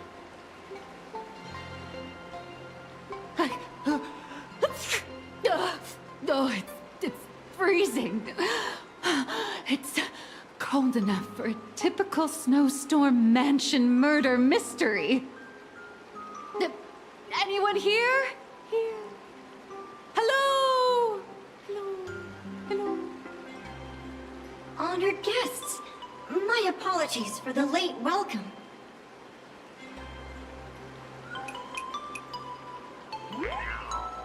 Oh, no wonder it's so cold. It's an actual snow wispy. Hello there, little one. I am the lobby manager, Casper. You have a very high body temperature. Please, try not to overheat the room. Allow me to introduce myself. I am the popular comic artist, Blurry... The former comic artist, Miss Nihilux. Oh, my true name is gone, just like that. Oh wait, did you say former? The big shots upstairs gave me a heads up. You are now an asset of Perlux Corp. You'll be staying here until you finish your next volume. Every guest in this hotel is an Imaginé with quite a history. That Arcadian over there? That's a former superhero. Which one? Never heard of him. That one over there is one of the oldest strangelings. They're a former Kappa. These days, they work as the hot springs manager. A Kappa? Didn't that lineage of Imaginé go extinct when the IPC first arrived? There are still a few survivors that slipped through the net. As for Casper and myself, I am a former frost giant.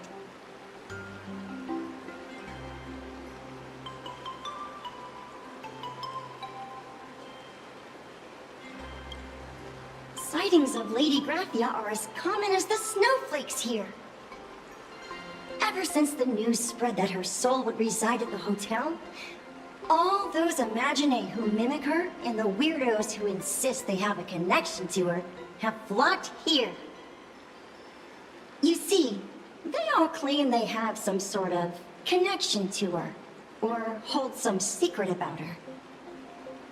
I bet they're just trying to scam people out of wish power and credits. Just like all those people who swear they're AHA. You're not wrong. But whenever the higher-ups ask for a report, little old Casper here can always pad it out and hand over a long list of names. Nameless, good luck with your inquiries. Bye now.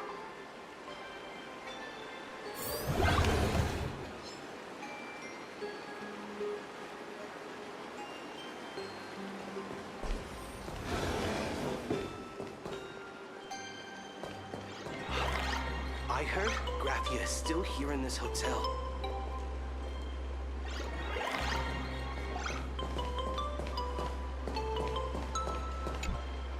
So, you're here looking for Graphia's whereabouts on behalf of that Intellitron executive. I think it's unlikely that the mother of Imogenesis will see her.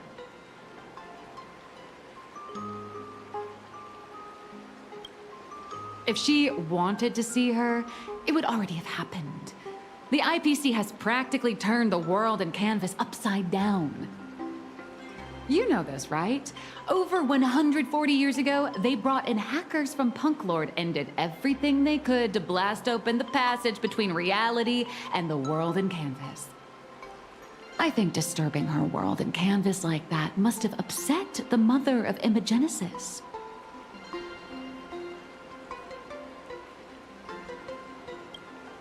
Normally, I'd suggest you play that little snow puffball for info.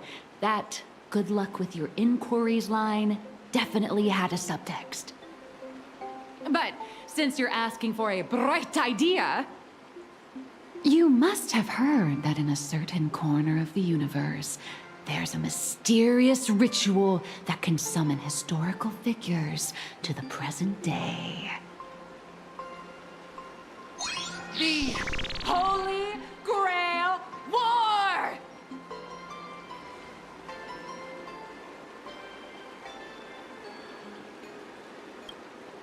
Oh, right! That was your big adventure in Penacony. Oh, how nice. I hope Plain Arcadia holds one too. Then I don't need to explain the method. First, we need a catalyst. Do you have Graphia's brush or palette? Doesn't look like it. No matter, Miss Cult has got you covered. We use leyline resonance. This hotel is built on Graphia's former home. It still has a connection to her, like that vibrant golden tree.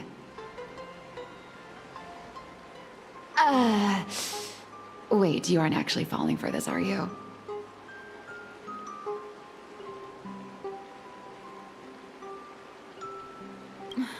Sorry. I was just trying to lift the mood. Aw, Honestly, I'm a chronic deadline misser who can barely save her own skin. How am I supposed to help you? I've heard enough. Break time is over, Miss Nihilux. Now that you understand your situation, stop wasting time.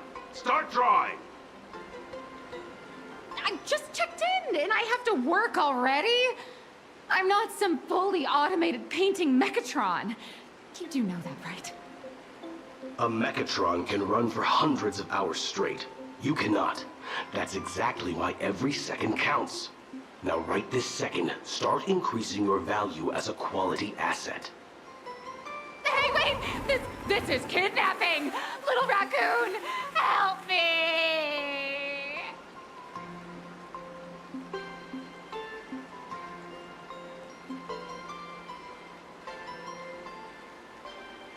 Nihilux has a point. If that Casper guy is a survivor from the Cinderth Age, maybe he really does know something. Anyway, I'll start by asking around here.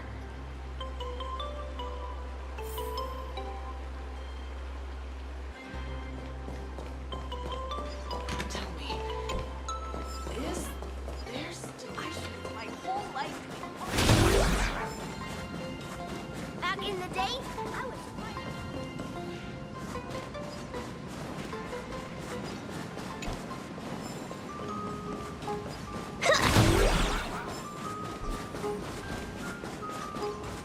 Casper?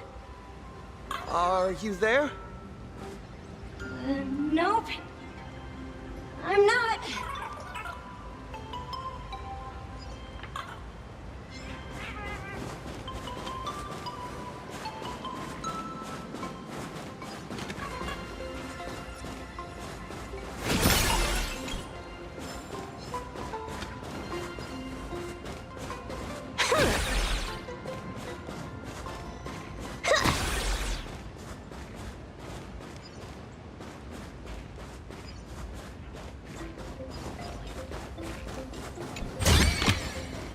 The drop rates are this bad.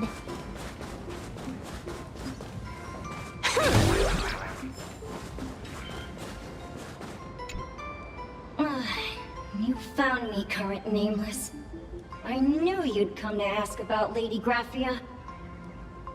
But if I try too hard to remember things from such a long, long time ago, my soft, squishy head starts to throb, and then I start melting.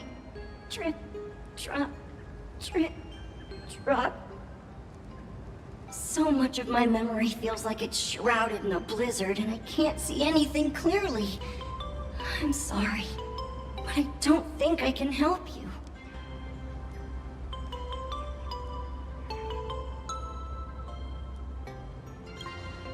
A snowball fight? The game, the name, it feels so familiar. It feels like I had snowball fights every single day a long time ago. Shaping the snow into balls and flinging them at whatever strange intruders came barging in. Well then, come at me, Nameless. I'm a snowball fight veteran. I won't lose.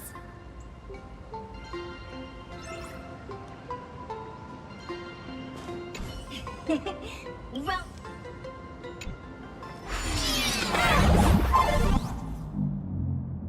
It's snowing!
things from the Cinderth Age are still a bit blurry.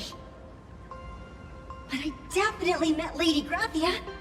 I had snowball fights with her. She was a great painter who led us in snowball fights. She'd even paint portraits for everyone. Back then, when we wanted to see her, we'd go to her doorstep, light the ground lamps, and shout, "Snowball fight!" Then Lady Graphia would poke her head out of the window upstairs, unfurl the scroll, and whoosh! Slide right down into the snow. Then we'd have snowball fights against the Void Rangers together, under the giant moon. If we won, I got to swallow the Void Rangers whole. They were so crispy and tasty.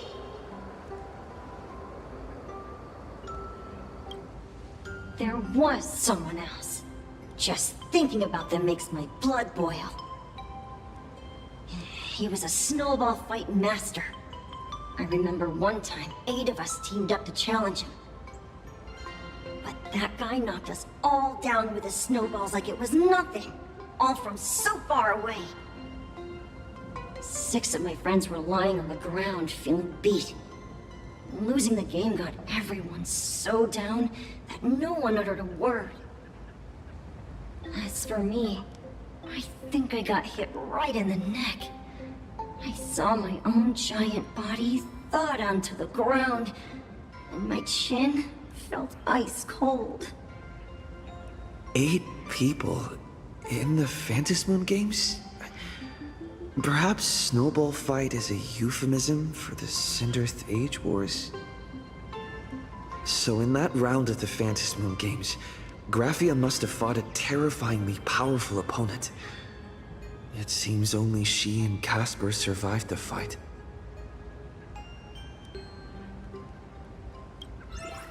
I saw her once. Just once. By then, Ahatopia had already been transported into the canvas. It was so quiet and lonely. I couldn't find my other 6 friends, but I remembered where Lady Graphia lived. So, I went to her front door again, lit the ground lamps, and shouted, "Snowball fight!" It felt like only a second had passed. Just the blink of an eye, yet somehow it also felt like forever. At last, I saw her drift out. She held me and cried, saying, "I'm sorry, and you've done well," over and over. It was just one lost game. We could have just won it back some other time, but that was the last I saw of her.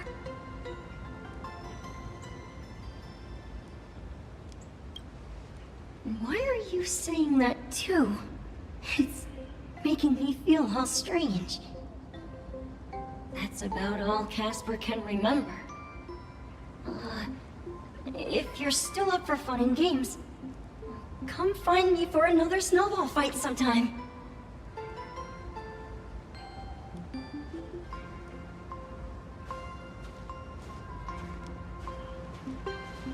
So, to summarize, Casper likes to light the ground lamps and call for her near Graphia's old home. Now, where can I find those ground lamps?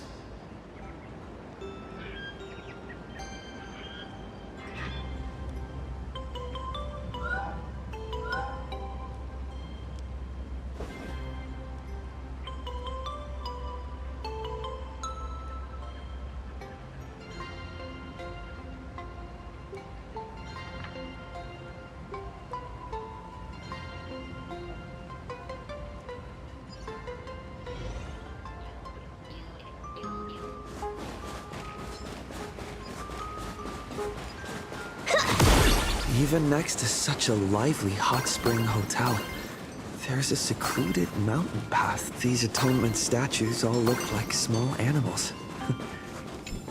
I should find a prominent spot for the ground lamps.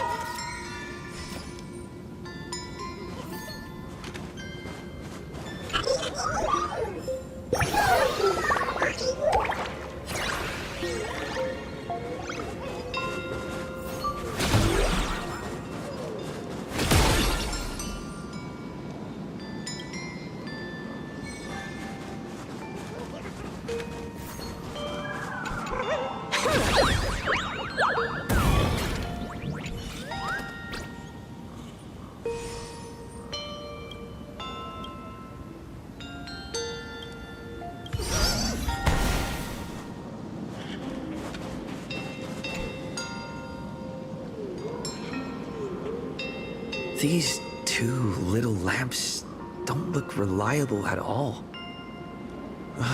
Whatever. It's not like I have any other way.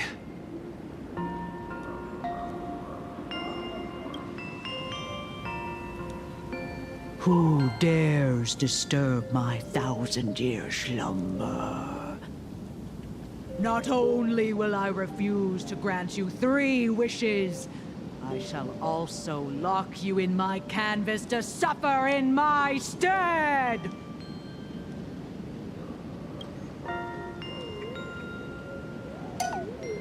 Thanks for the invite. I'm not quite dead yet, but I don't feel alive either. I'm testing the deadline. I snuck out. This mountain path is so quiet and secluded. Ooh, what a great spot for a night stroll. Listening to the calming sound of the springs. Who knows? Maybe my inspiration will flow again like these waters.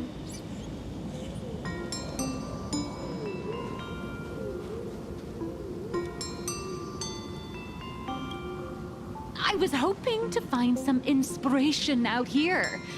With those 2 goons breathing down my neck, anyone would hit a complete creative block. Look at this old stone statue! Ooh, doesn't it look like Hemicat? I just reached the real versus fake Hemicat arc in my comic. Let me pay my respects. Maybe Graphia will bless me with enlightenment. Miss Colt, when did you sneak out?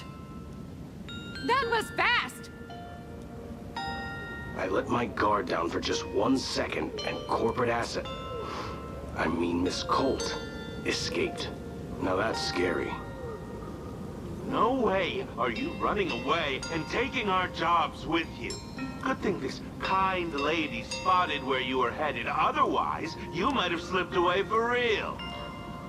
Let's go. Back to the room to finish your work. Come on, not again! Little raccoon! Help!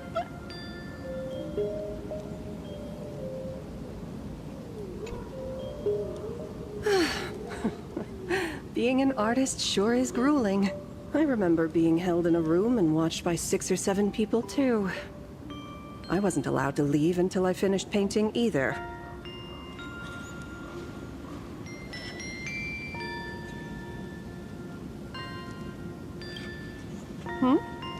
You're asking me? Weren't you the one searching so desperately for me? My name is Murata Graphia, Guardian of the World in Canvas. It is a pleasure to meet you, Nameless of the Astral Express. You're saying... you are Graphia? She really does look a lot like Himiko.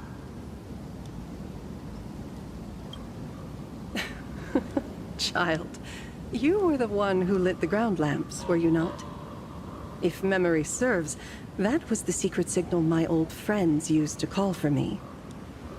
I simply answered the call, yet you doubt my identity. How strange. Let me think. I believe I know why you've come to find me.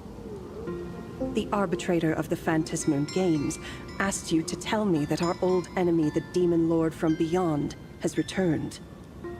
Am I correct?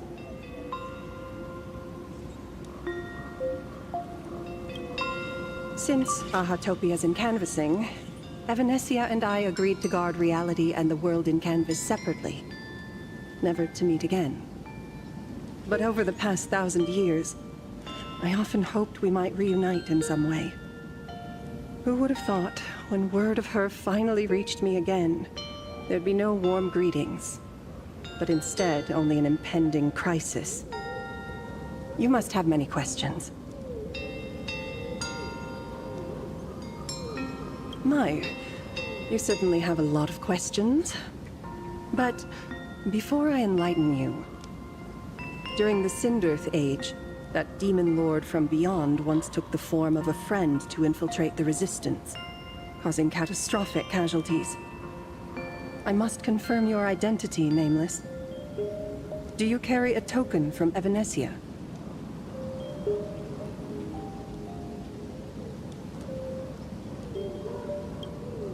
She painted a supplicant's mask for you.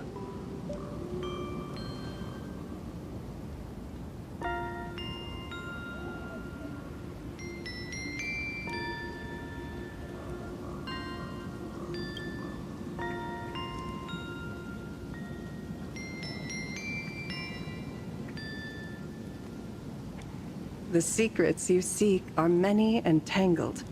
Perhaps I should start by telling you a story. 1,000 years ago, the legions of the demons from beyond descended upon Ahatopia, marking the beginning of the Sindirth Age. For the destruction, taking a life is easier than brushing aside a feather. Among the countless victims, a baby girl was saved by a painter from the brink of death. He took her in as his daughter and named her Graphia.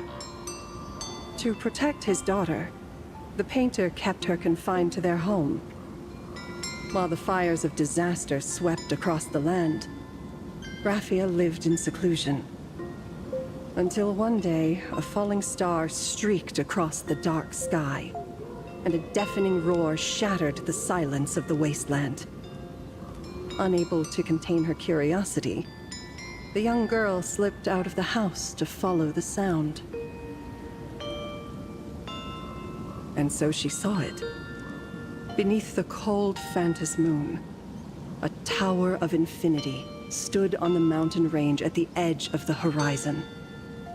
This tower had countless windows and rose section by section, slender and tall.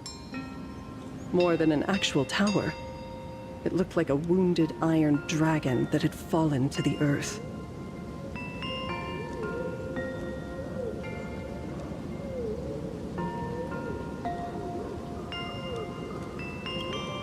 Indeed.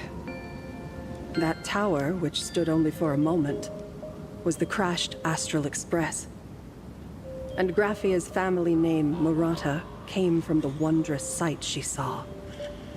At the time, the wrecked train was surrounded by countless abominable monsters. Amidst these foul enemies, a few warriors in strange attire fought tirelessly.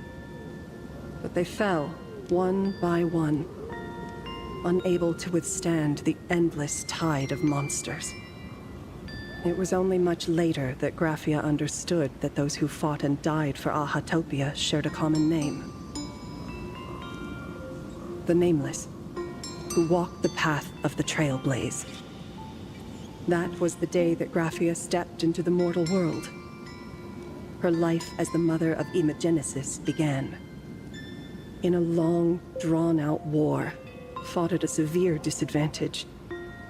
She was forced to seek the aid of the Phantos Moon Games, attempting to use the mighty power of an Aeonic ritual to lock the terrifying demon lord from beyond within a limited battlefield. This was also the first time in the history of the Phantos Moon Games that the 8 supplicants joined forces to confront a powerful enemy from beyond, the Lord Ravager, Asat Pramad.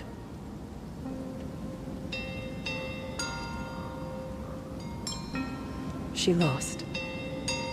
Graphia did not win the Phantos Moon Games, nor did she manage to kill Asat Pramad. In the final days of the Sindirth Age, she gathered every ounce of wish power to paint the world into a scroll. Using herself as a nail to steady the canvas, she sealed the Lord Ravager outside. Yes. As long as the scroll still enshrouds reality, he won't be able to lay a finger on the Leviathan's remains buried deep within our Hotopia. The story is over. I have received Evanesia's message. I also have a token I'd like you to give her. Please, let us journey together to the other side. So, are we leaving right now?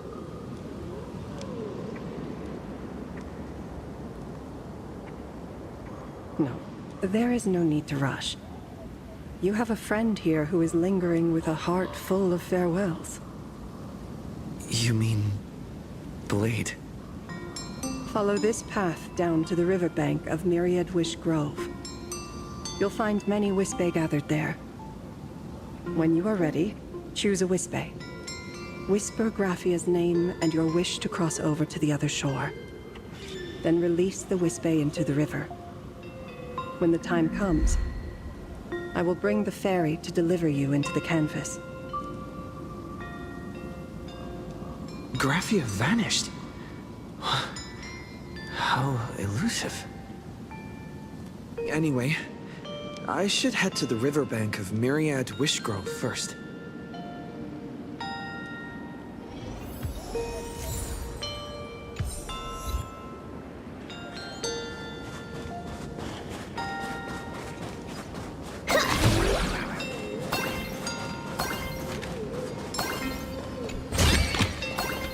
The drop rates are this bad.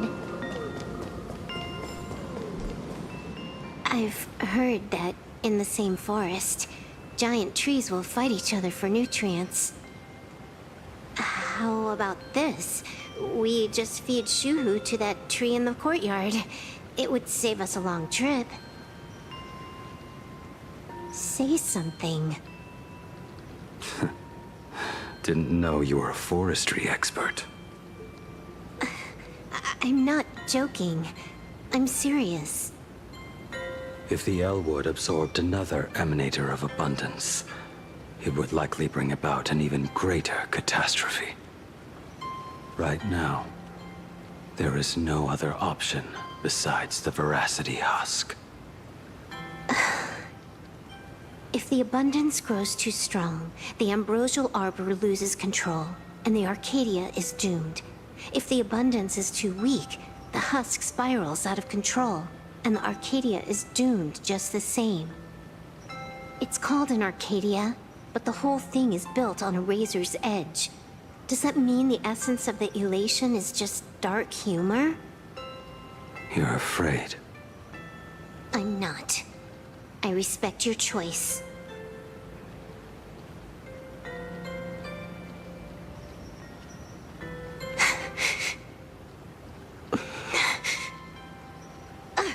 Fine. You're right. I'm afraid. So what? You don't think I know what that Xianzhou person meant? 1 in 10 chance? There is no chance at all. Listen, I just can't stand by and watch one of my kin sacrifice himself. Kin. What else? Friend? Colleague? Playmate? The guy who carries my bags when we go shopping? I suppose all of those fit. Fit? How? Sometimes I can't tell if you're actually dumb or just playing dumb. I hear you. Just assume it's the former. Simpler that way. My mind is made up. You should understand. Misplaced emotions will only cause the mission to fail. You really are just playing dumb. To be honest, I'm the same way. If I could see Firefly cured of her illness, Kafka finally finding the heart she's looking for, and that guy reclaiming his future, then I'd be willing to pick up that level 999 cartridge too, even if It means becoming nothing but a shadow of the Dark Zone. Don't. At the TV tower, you already severely overspent your time. Don't touch that thing again. Besides, why are you telling me this? You should tell them yourself.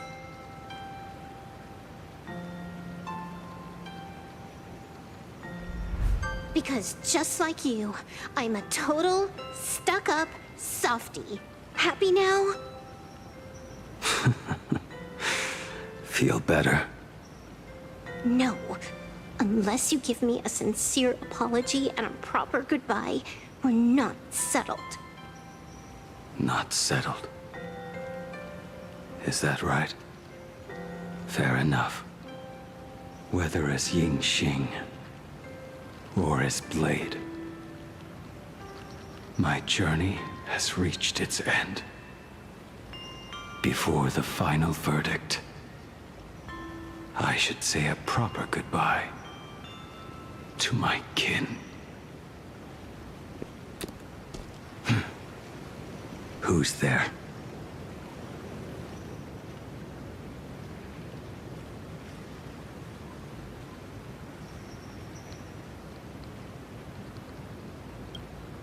I get it. It was a deliberate accident. I knew you would come.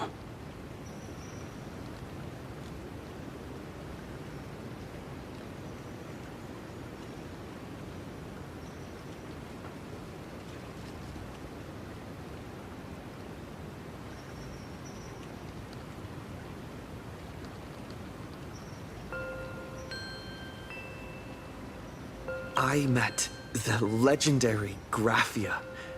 She told me a way to enter the world in canvas.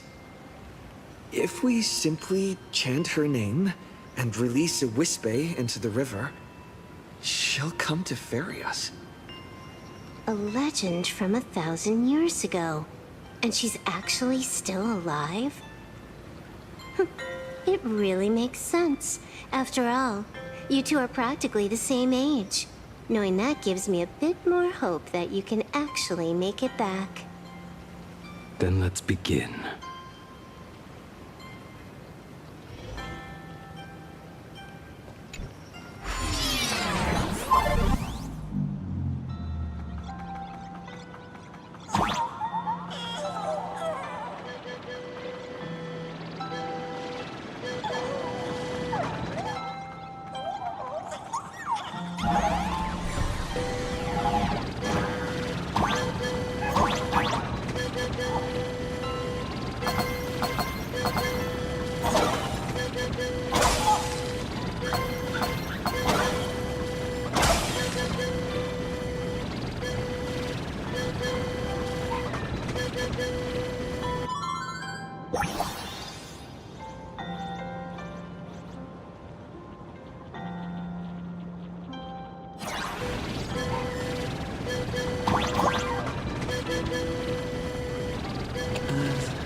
That should do it, right? World of canvas, here I come!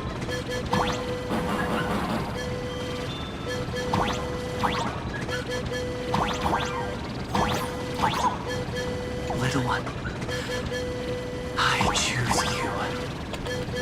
Everyone, let's go find Graphia!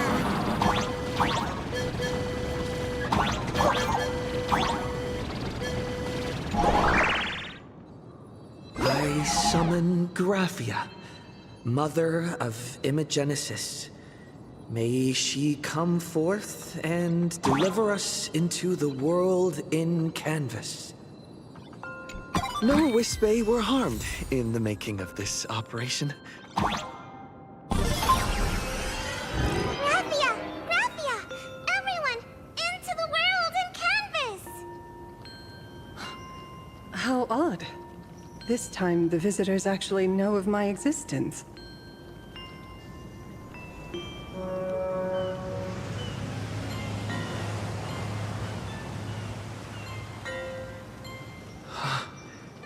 Strange. Why is the boat coming from downstream?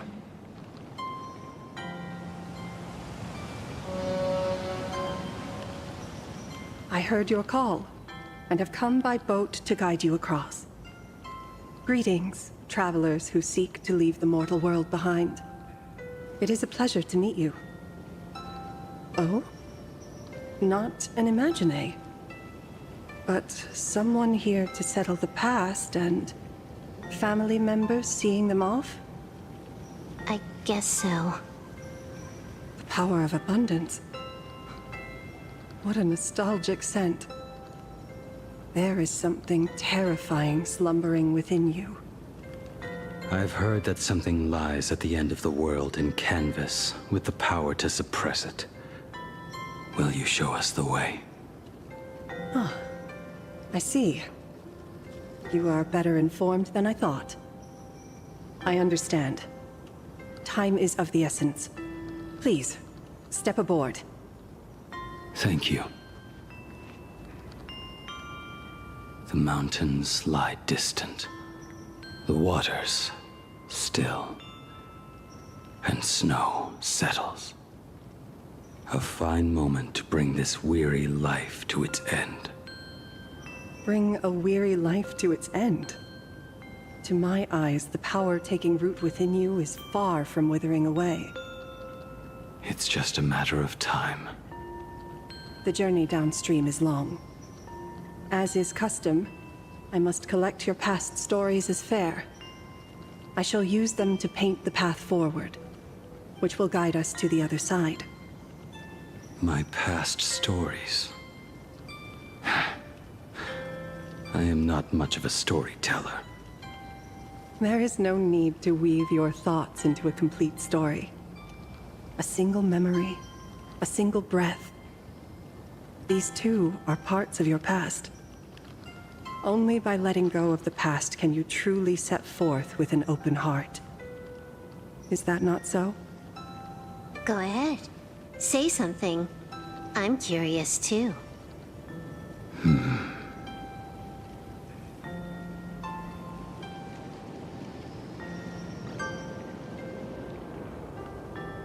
Then, I shall begin with that lone island of Insumosu. It was a desolate wasteland, untouched and forgotten. Desolate, cold, the perfect place to lay the dead to rest. I planted rusted, broken blades in the wasteland as a mark of my departure. Little did I know that even after joining the Stellaron Hunters, I would find myself returning there time and again, bringing along a few new swords with me. Their owners, some of them sought my life, only to fall by my hand. Others simply wished to see me one last time, as their own lives flickered out. I was once a craftsman, and those swords, they were all my own creations.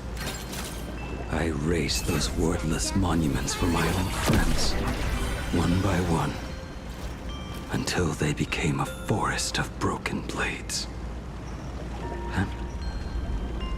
And what about me and my sword? When will it finally join them in that forest?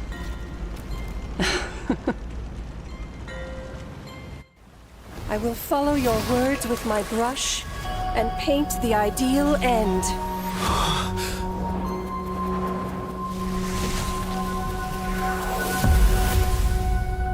Sword barrier.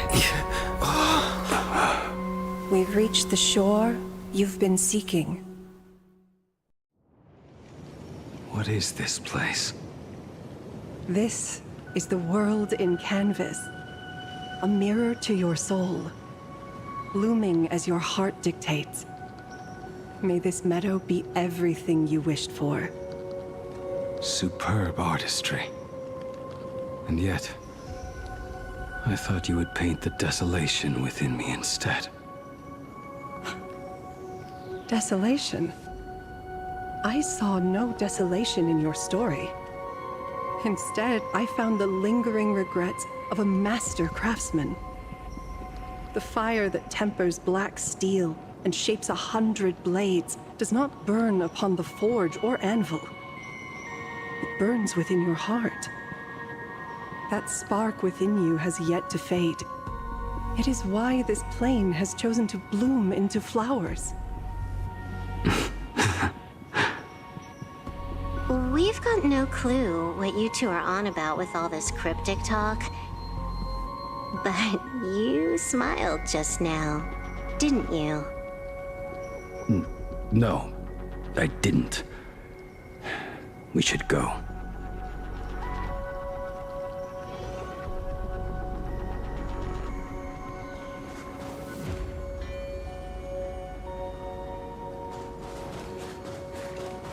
He finally smiled. I'm actually the one who can't even smile. This sucks.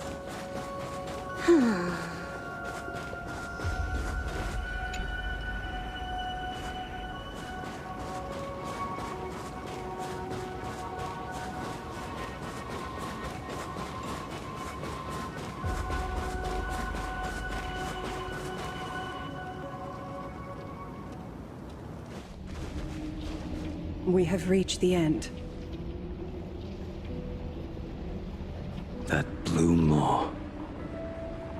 So, this is it. Correct. Driven by the buried secrets of Ahatopia, you have come seeking liberation. And now, I have shown you the silhouette of the beast's maw. If you should find a way to get out, I ask that you swear to keep this secret.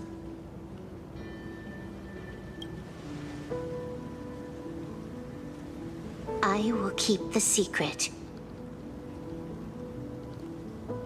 That blue maw, can it truly consume the abundance? Only a beast of insatiable hunger can end a plague of eternal growth. I have stood watch in this realm for a millennium, beholding the eternal conflict where the veracity and the abundance remain locked in strife. Oh, undying soul, the fate that awaits within those depths lies far beyond the reach of our conjecture.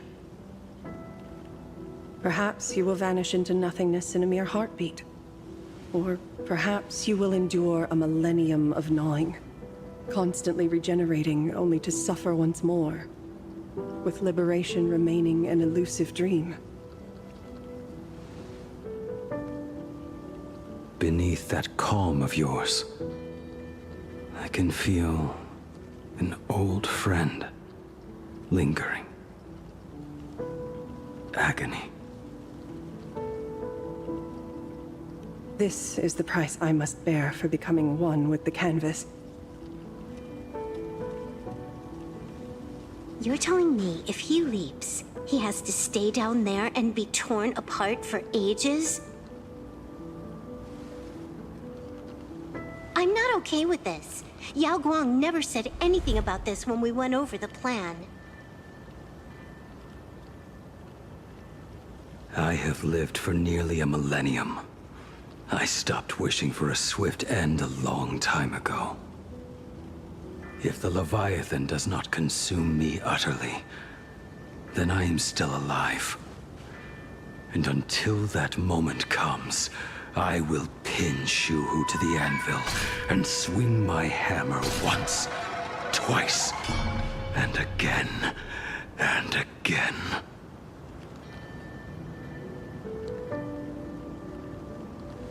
Is there really no other way?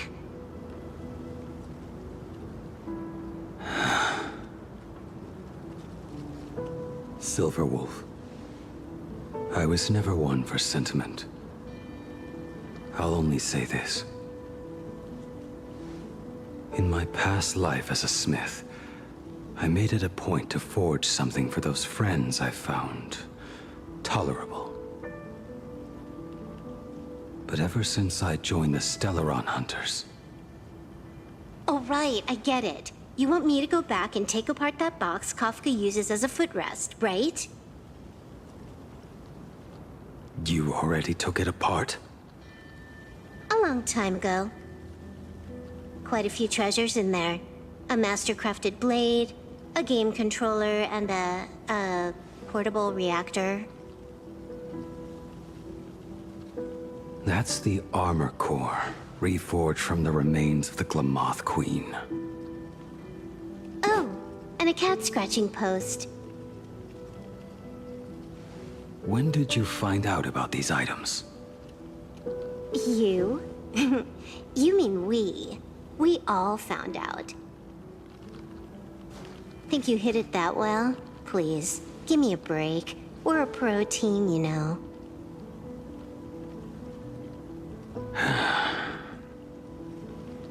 Just split it among yourselves. Consider it a keepsake.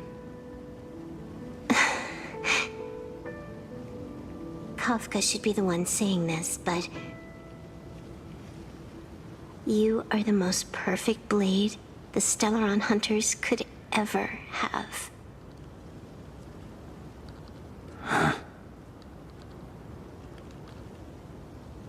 Just a broken blade. That is all.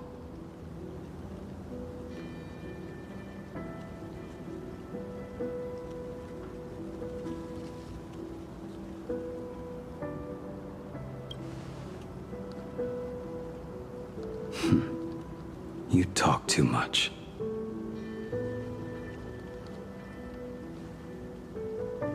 Before you go, you have something to say to him too, right? To me? Don't take offense.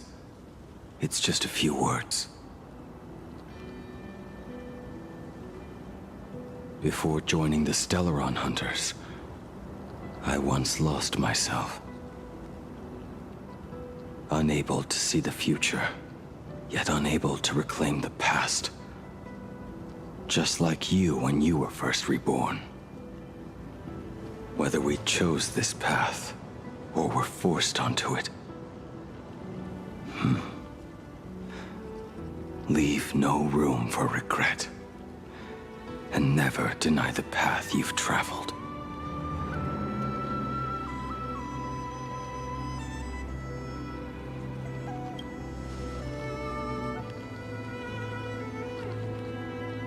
We use the script to interfere with the future.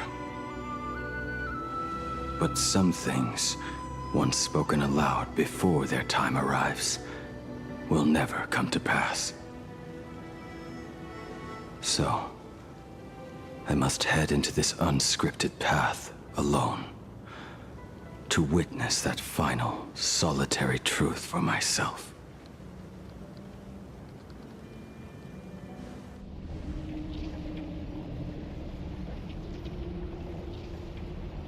It's time.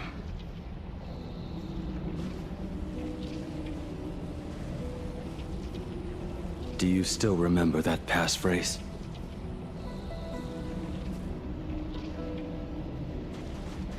No need to step forward.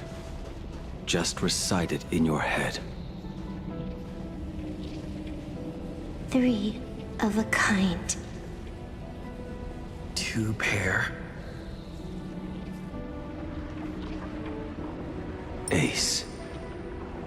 Go.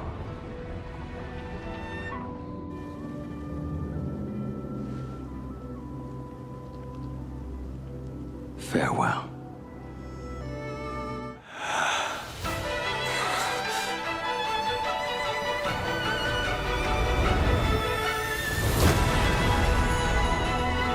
Let everything end, or truly begin.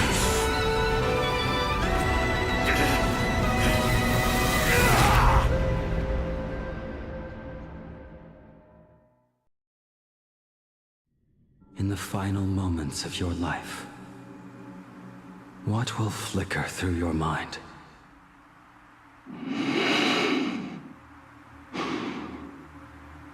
The devouring. Has it begun? How much time has passed?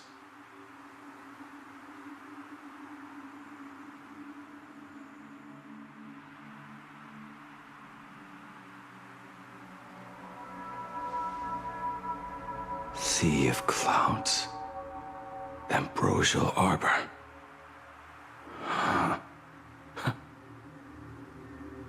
To think that with death so close, this is the scenery my dreams would conjure. My heartbeat. It's barely audible now. Shuhu, are you still alive? Am I still alive? Finally woke up, Yingxing? Master. I am sorry. You have the wrong person. I am not Yingxing. Huh. A lad your age, yet your head is more muddled than mine. You're talking nonsense in your sleep, boy. It has been ages since we last met. Tell me, have you let your craft go to waste? Your master wishes to see what you can do. Not a sweet dream of toasts and laughter, nor a nightmare of clashing steel. Instead, it is a dream of returning to the very beginning, to confess my sins before the master who taught me everything. Typical. This is a standard issue sword I forged for the Cloud Knights, back when I first began my training.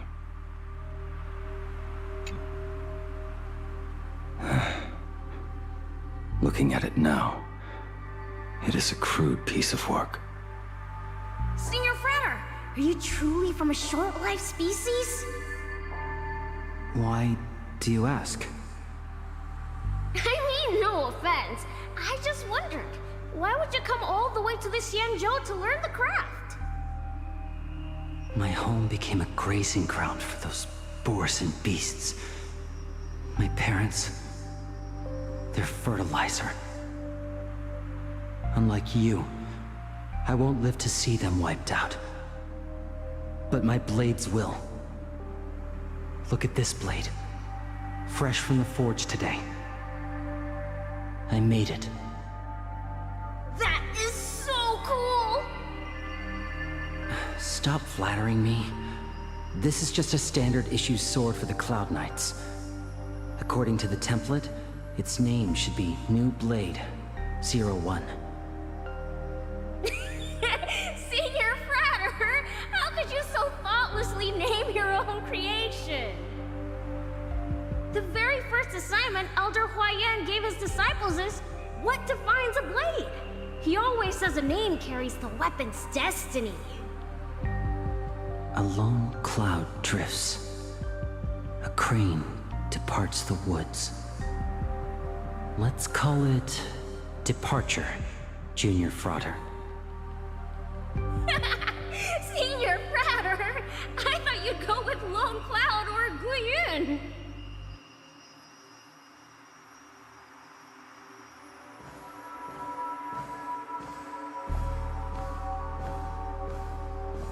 Bai Hung. And that bow I forged for her.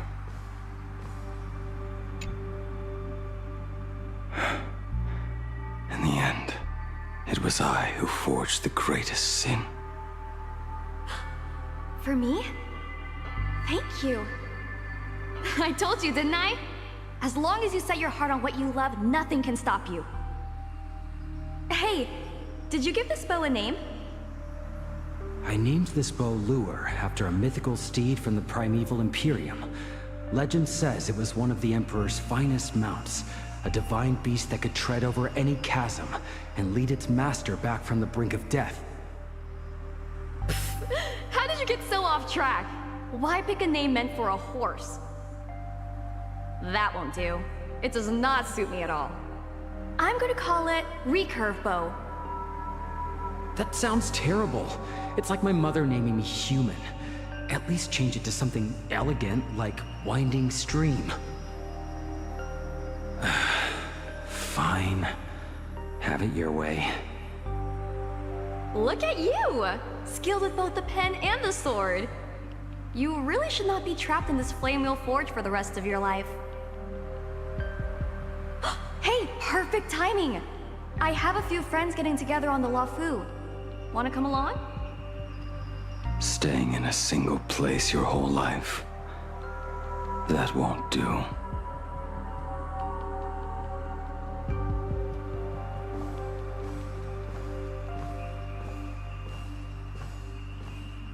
Jing Yuan's Devastator Glaive. The weapon I promised to forge for him all those years ago.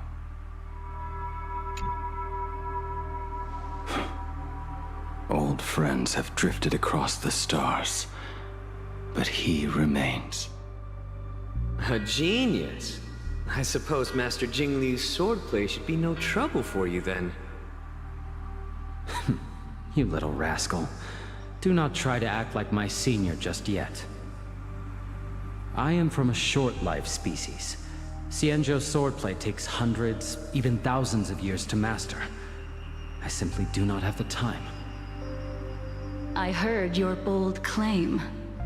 I'd rather leave this world in a blaze than live until the end of time. It seems you think little of us Xianzhou people, then? My, the future sword champion has sharp ears. It was just drunken rambling. Don't take it to heart. It would be a waste to throw my skills away on the battlefield. You go to the front, and I will forge the divine weapons for you. It is a promise. All right, deal. Then I want a Devastator Glaive, 4 meters long, decorated with green silk, and you should engrave the blade with cloud patterns. Or maybe lightning. Wait until you have grown a bit taller. Then it is settled. When the time comes, you shall arm each of us with a weapon of our own. Let us face the fires of war in your place, and handle all that tedious business on your behalf. Come, friends, drink up. We 5 come from all walks of life, but here and now, we are one. Together, we shall bring glory to the Xianzhou, and peace to all who dwell beneath the stars. By the rainbow and the 10 lords, if I betray our bond, let all of existence hunt me down.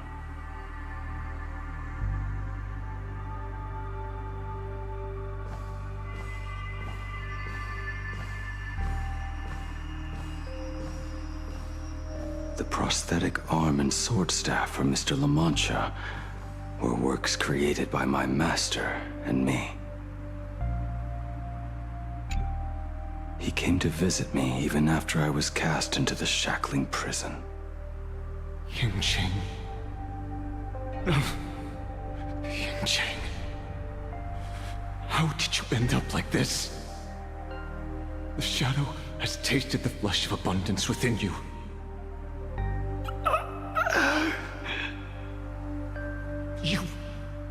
You cannot even speak anymore.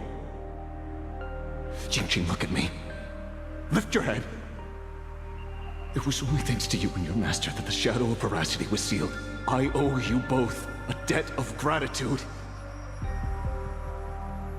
So I have but one question. Do you want out? If so, just nod. There is always a way out. Just give the word, and I will carve a bloody path to get you out, right now.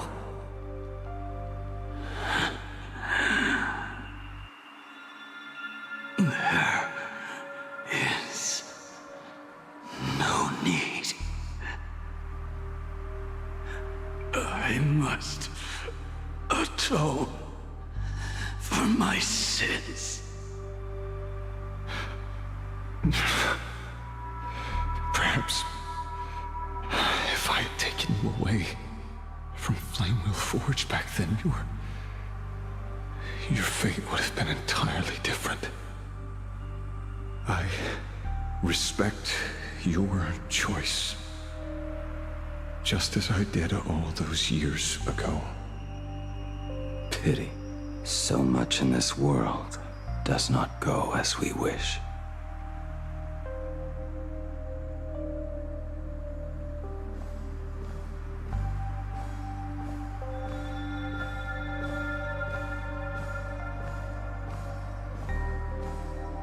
This is not my work.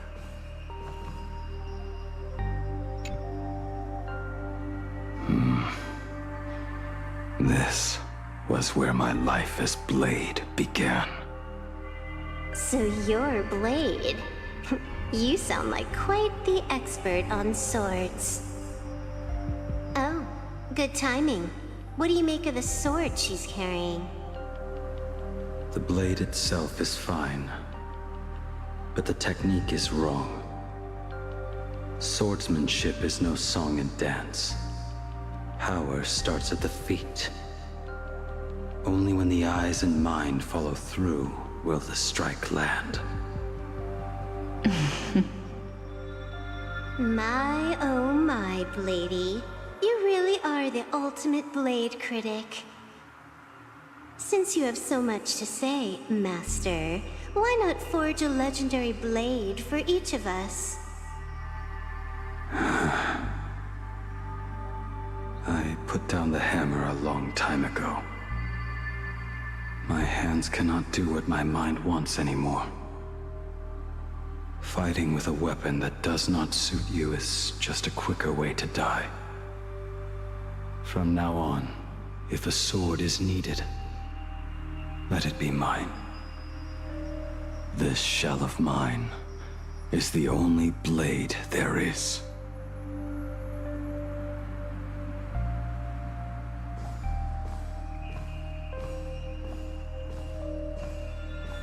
A weapon given by Ying Xing to an old friend. But we are no longer who we once were to each other. Who I am does not matter. What matters is, do you remember this weapon? I don't understand what you're talking about. All that happened.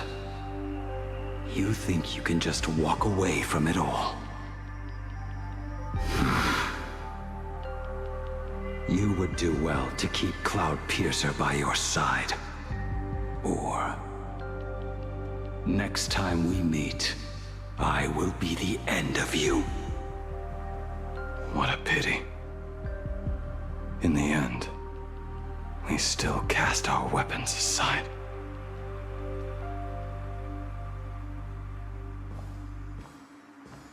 Apprentice, come here. Finally. Is the end in sight?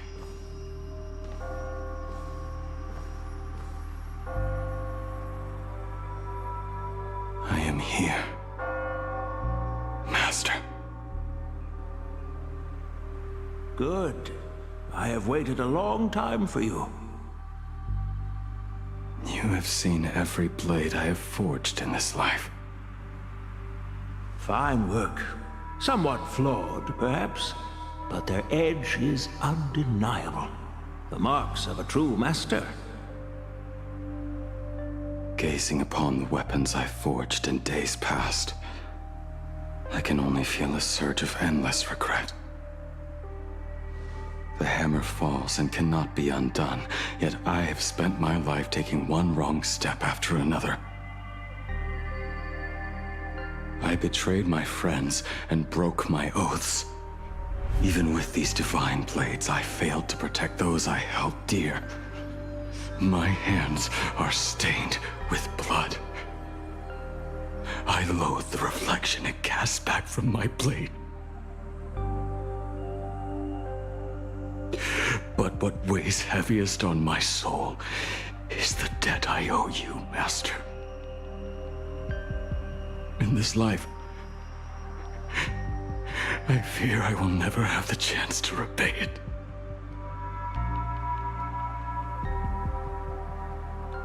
Let it all out. You feel a bit lighter now, don't you?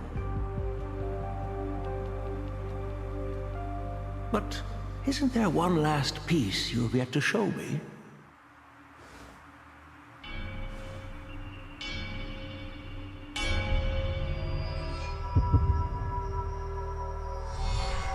It is yet to be named, has it not? That is a mere scrap from the forging of Shard Sword. I hid it away, fearing it would bring shame upon our school. Master, how did you... Can a mere boy keep secrets from his master? I entrusted General Yao Guang to bring it to you. Since the day you left, I have kept this blade hung in the hall, gazing upon it daily. That raw, youthful spirit within it, it burns to the touch.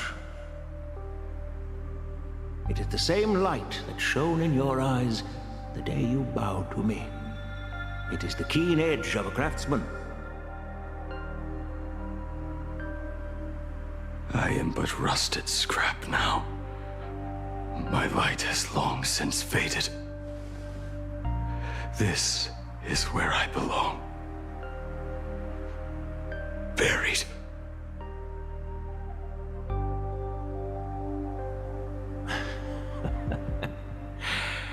Crushed ore, old materials, rusted iron. As craftsmen, we spend our entire lives in such company. Waste not the bounty of the world, but perfect it through craft. To take what is useless, to take every failed scrap and forge it anew. Isn't that our very mission as craftsmen? Even for a life that has reached its end. A life built on nothing but mistakes. As it is with the work of a craftsman, so it must be with the life of a craftsman. Do you still remember the question I once asked you? What defines a blade?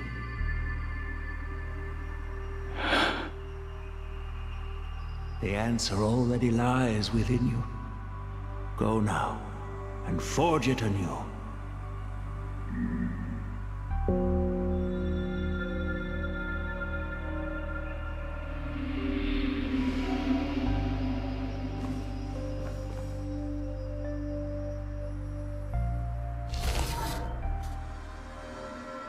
Forge it anew. Interesting. Now I wish more than anything that I could just live a bit longer. Ying Qi himself said that back when he was nearing his end. Shoo. You fought me all this time and leapt into the Leviathan's maw. Nothing more than a bit to drag me down with you. Pity me, truly. For so long as a single soul in this vast world prays for abundance, I shall return to bestow my grace. And now, I have come in answer to your prayer. Within the Leviathan's maw, I shall grant you 1,000 years of agony, as your flesh will be remade, only to be devoured again and again. You shall find no release. Is this not exactly what you call forge it anew? Poor child. You and the Xianzhou citizens are always so short-sighted. Trapped in this waking dream called life, you cling to what is gone and tremble at the thought of being forgotten. Yet when I come to carve through your flesh and awaken your minds, you spurn my beautiful gift. You were once a master craftsman,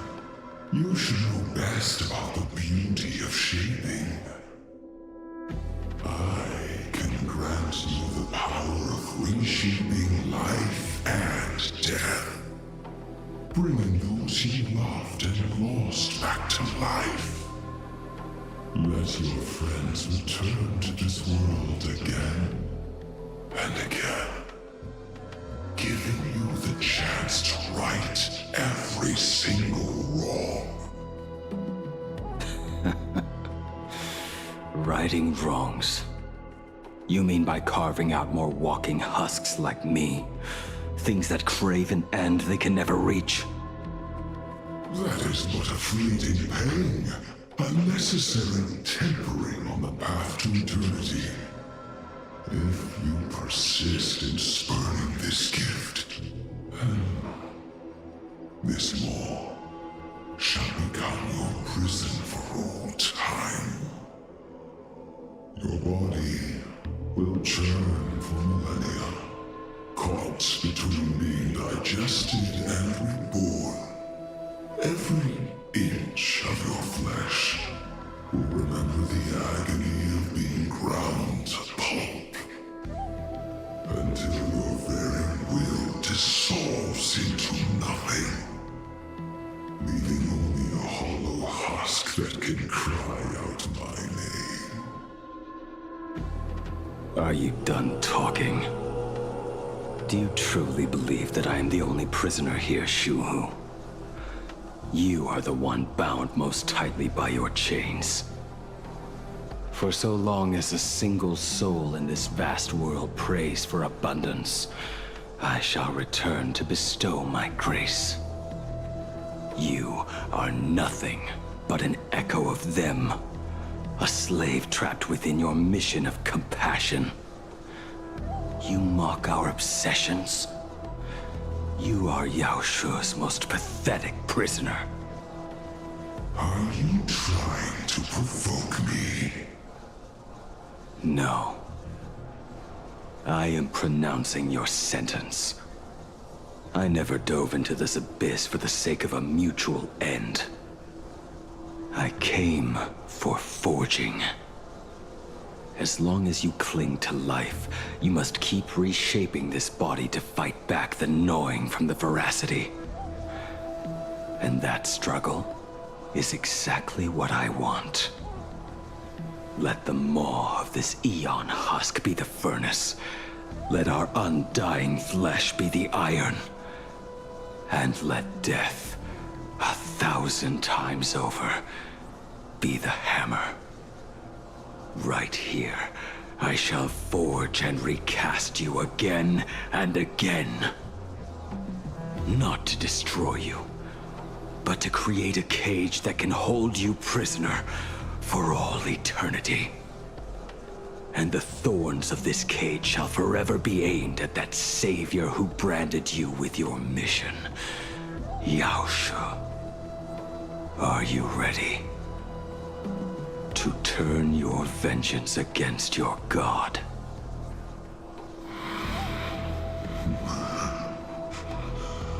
I see now. So, this is how you forge it anew. Very well. Let us see how this duel between the condemned unfolds.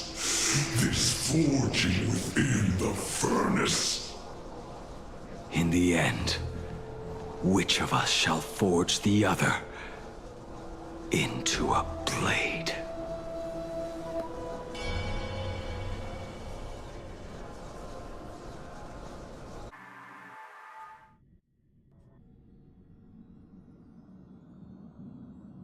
When reunited with family after a 15-year separation, 22% of organic life forms will weep and embrace, whereas 59% will exhibit indifference or outright rejection. Yet, choosing to conduct a covert investigation instead is entirely unheard of. You harbor suspicions regarding Mr. Ryusuke. Why is that, Miss Himiko? Before Star Rail Fest began, I stopped by his office to look for the family's records on the Phantasmoon games. Out of concern, or perhaps curiosity, I leafed through his portfolio. The artwork was magnificent, with each piece serving as a microcosm of a different planet. That was when it suddenly dawned on me. 5 of the worlds he captured in these paintings are now gone. Lost to the fires of war waged by the Antimatter Legion. Just as you suspected, Mr. Ryusuke's travels have been highly suspicious. In the year 1969 of the Arcadian calendar, he traveled to the Delcor Ring to sculpt a statue for the Doctors of Chaos. 2 years later, the IPC received word that the last local resistance group had rejected all aid and launched a suicide charge against the Legion. Also, in 1984 of the Arcadian calendar, he traveled alone to the planet Goliath's Shepherd. After a century of resistance in the fires of war, the planet was officially declared dead 9 years later. Both incidents point back to a single culprit. The Lord Ravager Asat Pramod. However, there is also evidence suggesting that Mr. Ryusuke was still in plain Arcadia when Asat Pramod appeared. Additionally, the IPC recovered a commission he received. It read, "Please carve a trace of our lasting glory, just before the world meets its destruction." He accepted the commission, even though he knew the Legion had surrounded the planet? Legends of the Graphia clan abound within plain Arcadia. To this day, many believe the Weathering Curse is a scar seared into your very bloodline from Graphia's struggle against the Legion. Conjecture. Mr. Ryusuke was tracking the demon from beyond. He likely believed that finding him was the key to breaking the Graphia clan's curse. Any other conjectures? There is another possibility. Please forgive me if this sounds out of line. There is a 52% probability that Mr. Ryusuke was being used by Asat Pramod. He might have even chosen to work for him. I'll have a word with him. I'll leave it in your hands, Miss Himiko. Dad? Do you have a minute to talk? I do. I'm 1000% free for you. What brings on this surprise call for your old man? I was worried you were too busy, so I didn't want to bother you these past few days. That foolish didn't hurt you, did she? Actually, what am I thinking? A mere herald of death is nothing to my Himiko. You probably handled her in no time. And that kid is something else too. I'm telling you, everyone at school is a huge fan of the Astral Express now. 15 years. The blood-stained games are finally over. And this time everyone survived. It's time we sat down and talked. Just as father and daughter. Huh? Am I dreaming? My little girl actually wants to have a real talk with her old man. Well, I don't care if I heard you wrong. I'm taking this to the bank. Praise the Astral Express. Praise Hackiveli. Give me 10 seconds. No, make it 8. Your old man is on his way. There's no need to rush like that. Love you, kiddo. I should have seen that coming. Himiko, open up. It's your time. Himiko, come over. Tell me more about this.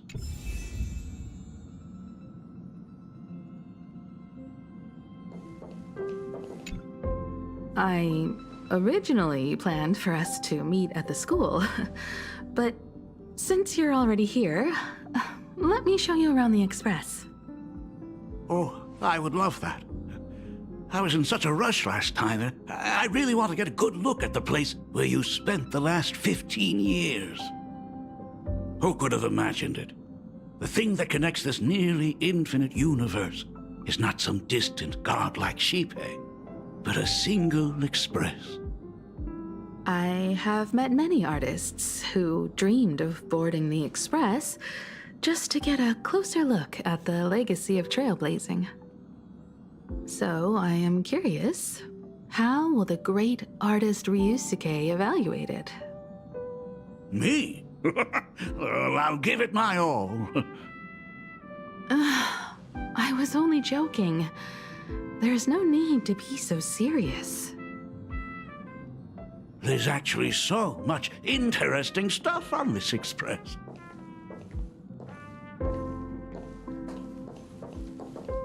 This table is kind of different from the others, isn't it? I mean, they all look alike, but this one doesn't seem authentic. A lot of old furniture was destroyed when the Express crashed. Pom-Pom and I spent quite some time picking the right replacements.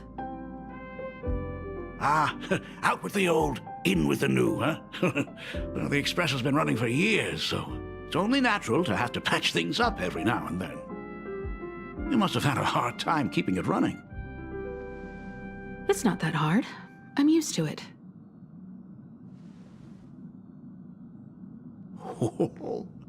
Just as I thought. The Astral Express looks amazing inside. These chandeliers. The designer used the skeleton of a void song whale as a reference. They say it's been here since Dolly's days on the Express. It catches the eye of many people who board. But the light seems a bit dim in here, doesn't it? It's always been this way. Oh, well. Have you tried swapping in a polarized conductor? Or rinsing the light units in an alkaline solution? Are you an artist or an electrician, Dad? Well, I am just speaking from experience. Don't forget, your dad was once the one who set up all the lighting in those classrooms. Is it there? Oh, let me see. It's bigger on the inside. Oh, the phonograph also has music from all sorts of worlds, just like the versions I've heard before. Huh. It's a shame I didn't get to see the legendary infinite ice cream machine. Dad, you actually believe something like that exists? I thought only kids would fall for it. A long, long time ago, such a thing did exist on the Express. When the Express passed the desert planet Talon, Granholm left the machine there. Now, it has become a popsicle planet. Conductor! Long time no see.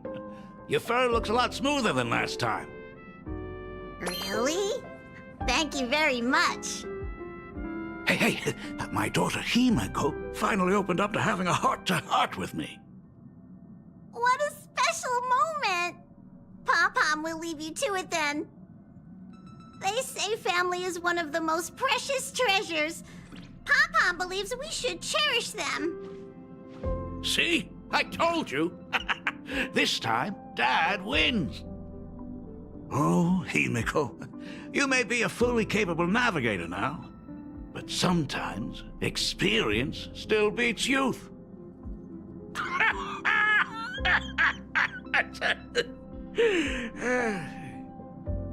Aren't you tired of talking non-stop? Are you actually worried about me? I am so touched. Perfect. I'll make you some coffee. Huh? Huh? Well, might as well swing by the meeting car to say hi to that, Intellitron buddy.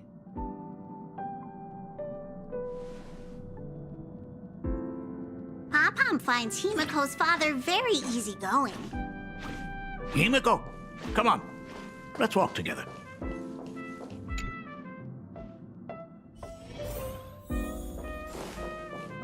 Intellitron, buddy! Rumor has it that the drinks in the World's End Tavern are all brewed from jokes. Since we are in plain Arcadia, any single joke before a drink would be second to none.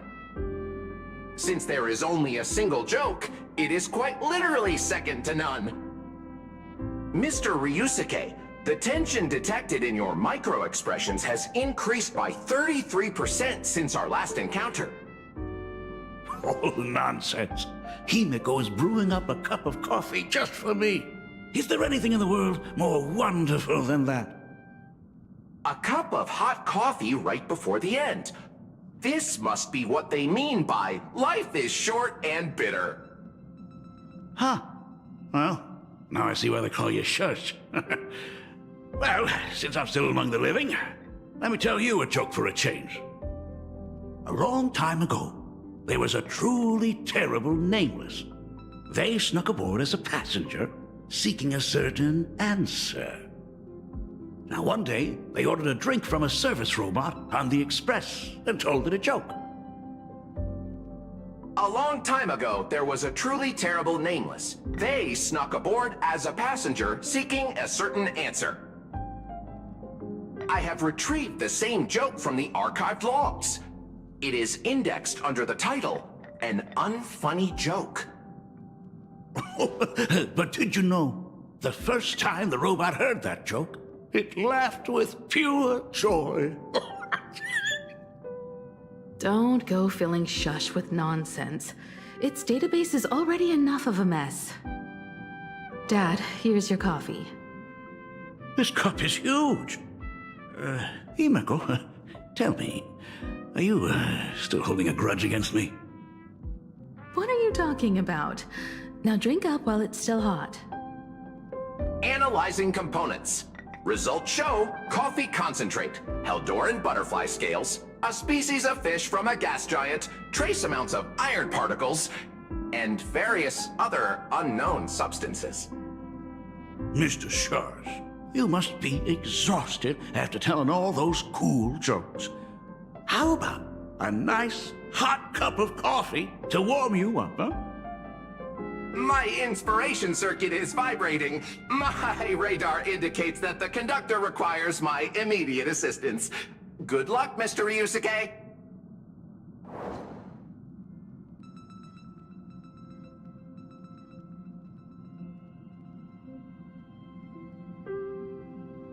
Oh, Himiko, if I do not make it out of here, please deliver my resignation to Miss Dolly. Tell her I will not be coming in tomorrow, which is really no different from any other day.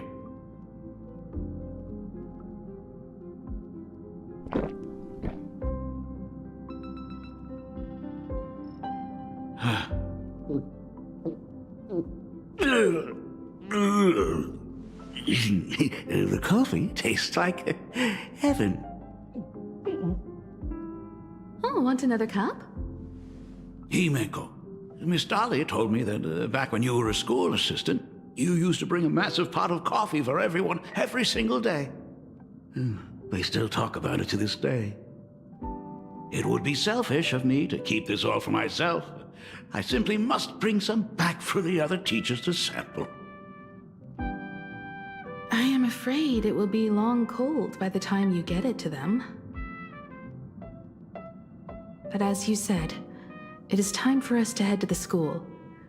We must return to the source of all these tragedies and put an end to the blood-stained games. Are you truly ready to say your goodbyes?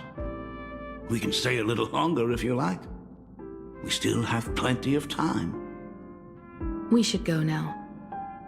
I have been ready for 15 years.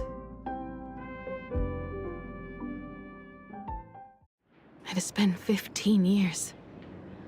Those ghosts have been repeating their final day over and over, trapped inside the classroom you imaginated. Even if they are merely shadows of the past, they deserve to be set free.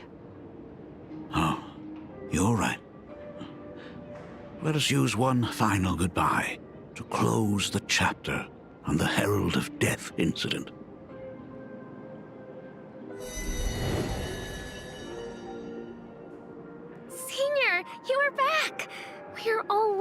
for you.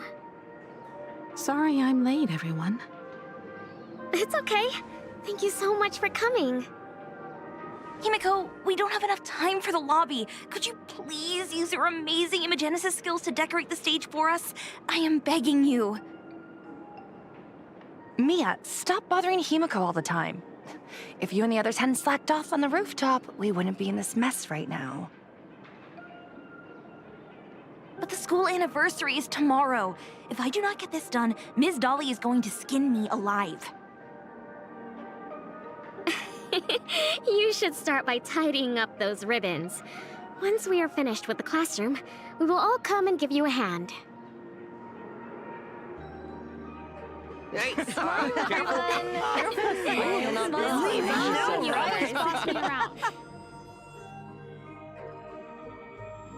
Wait, did you hear that? It's him. He's back again. Everyone, hide! Don't let them find us!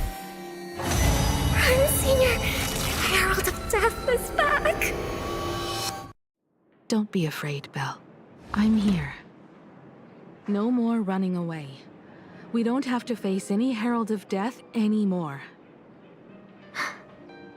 Really? When have I ever led you astray? Look, even the Dean has arrived. Let us run through the anniversary program one last time. Right now? But we still have so much left to do. The decorations are nowhere near finished. Oh, it is all right. We have plenty of time. This sunset will linger for a very long while. Just long enough for us to finish our celebration. I hereby declare that the Graphia Academy anniversary and the graduation ceremony of 1984 has officially begun. Since the other grades are not with us today, we shall keep the proceedings simple. According to our school motto, every student must truly understand their purpose before they depart from these grounds. Students, have you all discovered who you wish to become? Why so serious? It's only a rehearsal. Well, in that case, I'm going to be an artist. And not just any artist. I will be even better than you, Senior. I plan to study at the Intelligentsia Guild. I want to learn how to create even more interesting imaginae. I want to study cinematography and become a director. I want to capture every single moment of happiness in the Arcadia. I hope that in 10 or even 20 years, you will all still hold these dreams close to your hearts. And now, please welcome our distinguished graduate representative, Himiko, to the stage to offer her final blessing to the graduating class. Our Senior is doing this? That doesn't happen a lot. Himiko? Are you nervous? Relax. Give us a smile. I do not know what to say on an occasion like this. All I know is that this is a comfort the living leave for themselves. But take that step forward. Go and embrace tomorrow. Become someone that the person you are today would be proud of. Congratulations to the class of 1984. Senior, don't miss us too much. Himiko, see you around. Himiko, what's with the sad face? It's not like we'll never see each other again. Farewell. Belle, Fullwish, Mia. Safe travels, everyone.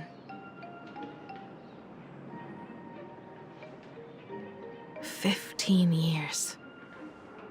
The blood-stained games that altered the course of so many lives have finally come to an end. If only I had not lost myself in my own grief. If only I had looked after that child properly, well, perhaps everything would have been different. It was not only the Herald of Death that pushed her towards that abyss. Fullwish said that it took Plain Arcadia 15 whole years to kill her. Will this world ever get better, Dad? I don't know, but I'm willing to believe in it. Dad, all these years, just what have you been doing? Is that concern I hear in your voice? If you say so. After the blood-stained games, I traveled to many different worlds. Every time I set foot on a new planet, my thoughts always returned to you.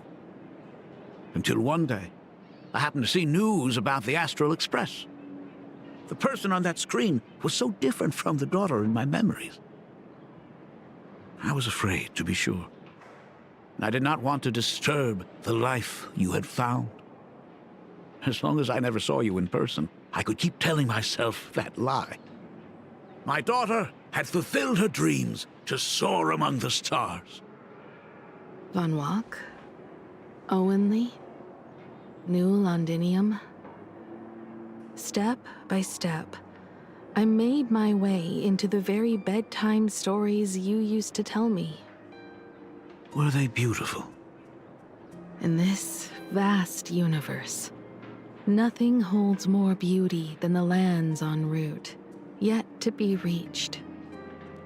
You may have been a poor excuse for a father, but even so, thank you for setting me on this trailblazing path.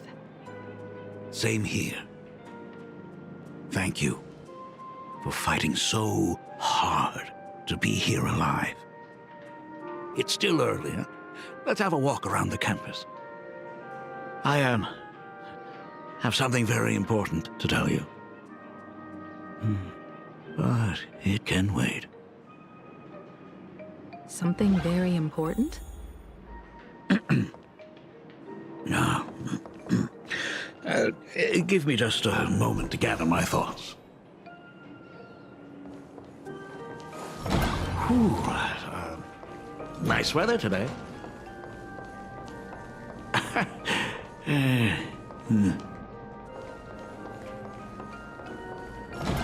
Let's go downstairs. Oh my God, it's her! Hey, my dad! Oh my gosh, I'm such a huge fan of yours! Oh, go on. Keep those compliments coming. I could listen to this. Senior Himiko! Oh wow, she actually looked at me! Her navigator aura is incredible!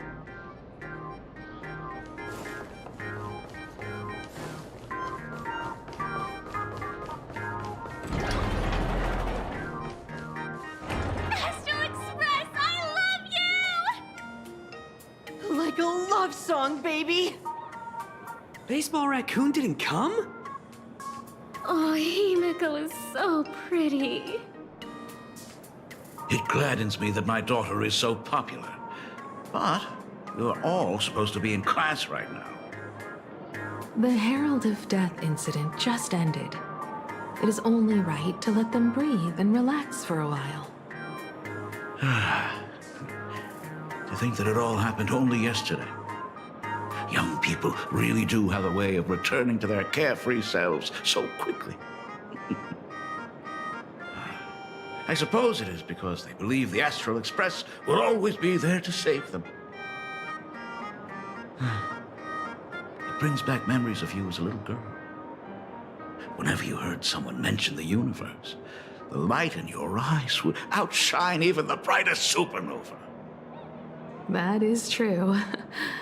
The very first Imagine I ever brought to life was modeled after the rocket atop the Phantom Moon's head. That little fellow had quite a temper. It was so determined to fly higher and higher. To this day, I still wonder if it ever truly reached the moon. Dad, do you still remember it? How could I ever forget? That thing came crashing down and poked a hole right through Miss Seadrake's tail. I had to take you to apologize in person. I ended up redrawing the tail myself to make it right.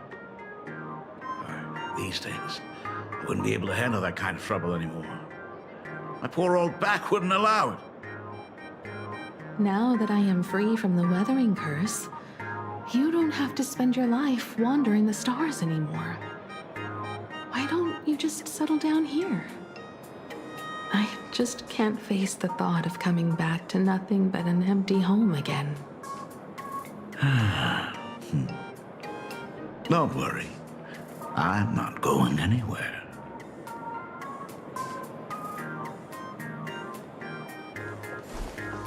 The Imagenesis classroom is ahead. So nostalgic. Ms. Dolly? She might have taken the day off. I never noticed it before, but on closer inspection, this classroom is so much bigger than it used to be. It must be because of that incident. As the culprit behind it all, you haven't forgotten, have you? Of course. Well, since I couldn't get you onto the real Astral Express back then, I figured drawing you a substitute instead would be easy enough. The principal himself imaginated an express and went tearing across the campus with his daughter in tow. It even made the front page of the Dual-Mention City News back then. Looking back, you were always such a bright and spirited girl. Which is why I encouraged you to reach for the stars. When the weathering curse took hold, did that dream only end up weighing you down? If it weren't for those dreams you gave me, I wouldn't be the person I am today. I'll never forget. Whenever the weathering curse flared up, you would always sit by my bedside and hold my hand, telling me the stories of Sir Camor. That was always your favorite. Whenever your fever refused to break, you would cling to my sleeve, just wouldn't let go. So, I would start from the moment Sir Camor invented the diving device, and go all the way to the second voyage of the Interstellar Explorers. Like clockwork, right about then, you would close your eyes and drift off to sleep. Yeah. That was the first story you ever told me.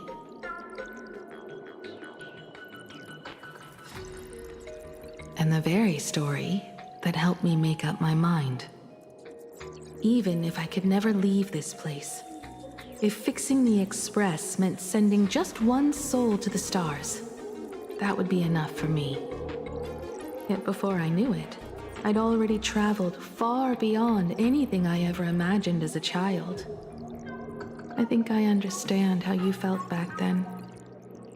Perhaps one day, I'll set down my duties as the navigator and come back to this place too. What about the Astral Express? A crew of the most incredible nameless will keep the Express sailing on. Like a teacher watching their student, or a father his daughter. I understand that feeling.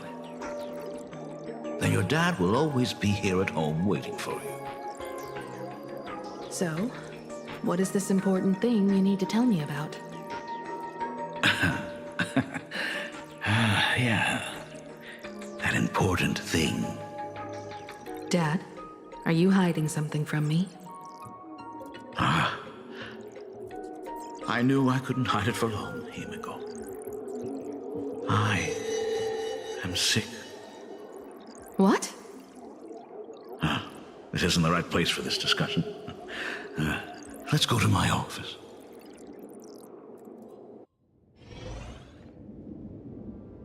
So? It's the weathering curse. I know what you're about to ask. I do not share the Graphia lineage, which is why I believed I could find the demon from beyond and save you and your mother. But in the end, Ryosuke was just a useless man. who couldn't save his wife or daughter, or even himself. Tell me, what happened in the past 15 years? You've seen my portfolio, haven't you? Those worlds are just like plain Arcadia. Every single one of them has fallen victim to the demon from beyond. In those places, luck is a very real thing, and the demon from beyond can manipulate misfortune. What does that even mean? In ways beyond comprehension, you feel misfortune crashing down like a tidal wave. Solar storms, diamond rain, system failures, one disaster after another. But if you make it out alive, bizarre strokes of luck come swarming back to you. And so the cycle repeats, washing over the world, tearing it apart. It sounds more insane than the Phantasmoon games. The universe is sheer madness, beyond all reason. I survived over and over, yet my body has become as fragmented as Graphia once was. Is this his way of torturing the rebels? I don't know. But by the time I realized it, there was no escape. Why didn't you tell me earlier? I could have reached out to the IPC's doctors. It's no use. I've been chasing after him my whole life. I know him better than you do. Himiko, remember when you first learned to paint? I told you then why we must paint the beauty that we see. Because the ugly, the despicable, and the cowardly, they endure forever through evasion, like beasts driven by survival. Beauty remains ever fleeting. Just as heroes find their end in sacrifice, and stars dissolve after they shine, humans have surpassed their animal nature. We face our pain and our end to win a dignity that the vast universe cannot ignore. So we must capture what is noble and bright to show that such things truly lived. As for the barbaric and the low, they will endure regardless, needing no witness to their existence. But Himiko, you are no longer the one who paints. You have become the very splendor that I strive to capture. Fate works in mysterious ways. I'm so glad to see you once more in my final moments, watching you fulfill your childhood dream. You are standing before me as the navigator of the Astral Express. I should have come back earlier. I'm so sorry. No. I am the one who came back too late. I've thought about it 1,000 times. On that final night of the Bloodstained Games, if only someone had been there to sit by your side. After everything, does this tardy father still even deserve to hear what his daughter wants to say? If you're willing. Thank you, Akiveli. Thank you, Himiko. All of this happened after you went away. You were jumping from one job to the next, and for 4 long years, I had heard nothing from you. During those 4 years, I found the stranded Express deep in the canvas world and kept trying to repair it. Watching the Phantasmoon grow fuller, I remembered the mask that had been handed down through our family for generations. If I could claim victory in the Phantasmoon games, then perhaps by harnessing the divine authority of elation, it might just be possible to set the Express in motion once more. But the Herald of Death was a complete madman, and he smashed every dream to pieces.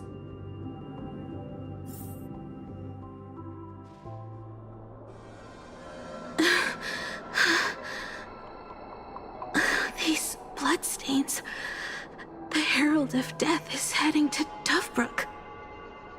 He's already killed so many people. When will it be enough? Himiko, are you afraid? You're asking if I'm afraid? Of course I am. After seeing all that carnage along the way. Belle, Mia, everyone was splattered everywhere. Like spray paint. Twisted and crushed. They watched themselves turn into... while they were still alive. But Himiko, I'm here for you. I'm okay. I'm fine. If I don't stop him right here and win the Phantom Moon Games, there will be no tomorrow for anyone, let alone a new journey for the Astral Express. And someone needs to avenge those students at the Academy. That is not your responsibility. If you are afraid, let me handle it. I know hunting down the Herald of Death isn't my responsibility. If I turn around and walk away, no one will blame me. But I am already here. I can't let him get away.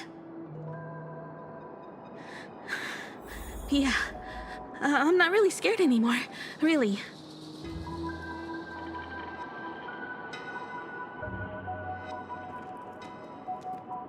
Warning, warning. Rogue supplicant has entered Dovebrook District. Aberration threat level, Calamity. Aberration name, Herald of Death. By order of the Department of Aberration Defense. All units. The suppression squad sent by the Department of Aberration Defense. Warning, warning. They're all gone. Completely wiped out. Threat level, Calamity. They struggled through the pain as the Herald of Death dragged and smeared them across the ground. But these stains... Is he really so far gone that he's using himself as paint? Even so, he still managed to break through the blockade ahead. That's terrifying. To take down a monster like him, you need a single perfect strike. Overwhelm him before he can even react. I think I've got it. But first, I need to buy some time. Let me handle that for you. All right, but buying time is easier said than done. It's too narrow here. We need more room. The best bet is to pin the Herald down on that bridge. I'll take all the wish power I've gathered since the Phantom Moon became full, and use it as fuel to paint it into existence. The sheer destructive force unleashed from creating a massive object will break him and leave him completely incapacitated. But by doing this, even if we defeat him, you would be giving up any hope of winning the Phantom Moon Games. Yeah. By burning all the wish power, I will be forfeiting my victory. But even if I did win the games and restart the Express, what would happen to this city? To my friends, my teachers, and everyone else? Where would they have left to go? To set the Express in motion with Aha's power, while standing by as innocent people are slaughtered by monsters? To soar into the stars while turning a deaf ear to the screams on the ground? Someone who does that has no right to call themselves a nameless. I knew I should have stuffed an orbital cannon or a molecular saw into the case, using that bigger on the inside Trailblaze tech, just like the Astral Express. Remember that for the future, then. Right. When this is all over, I will have to give it a try. Another body.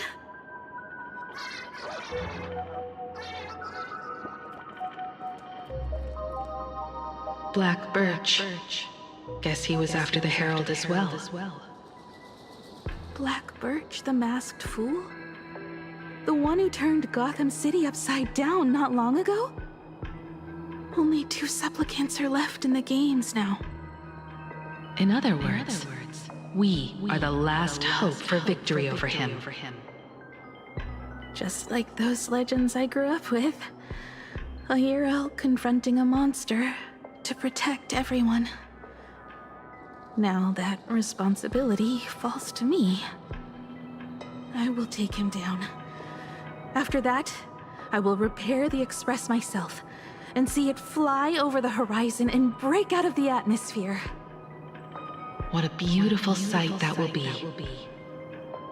Then consider this the first world to be saved before the journey on the Express begins. The very first stop, then? It'll certainly be quite memorable. The stench. It's about time.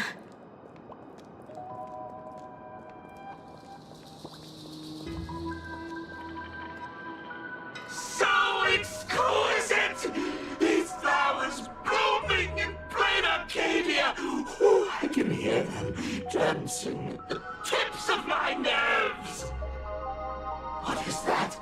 You say this is not enough? Still not enough! I need more pigment! I will mix my colors with screams of terror and pray for the catecholamines to drown me! Department head, I shall show you the error of your ways! This flash is the culmination of life! Its own kin is right here! The giant tree running through our heartopia!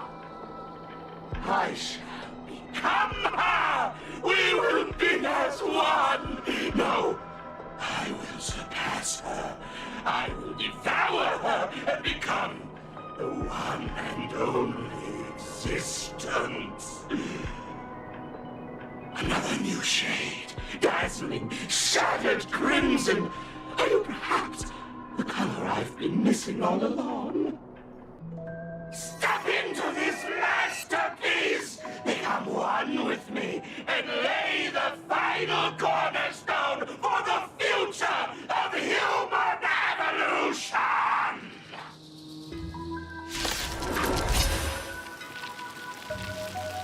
Stop right there.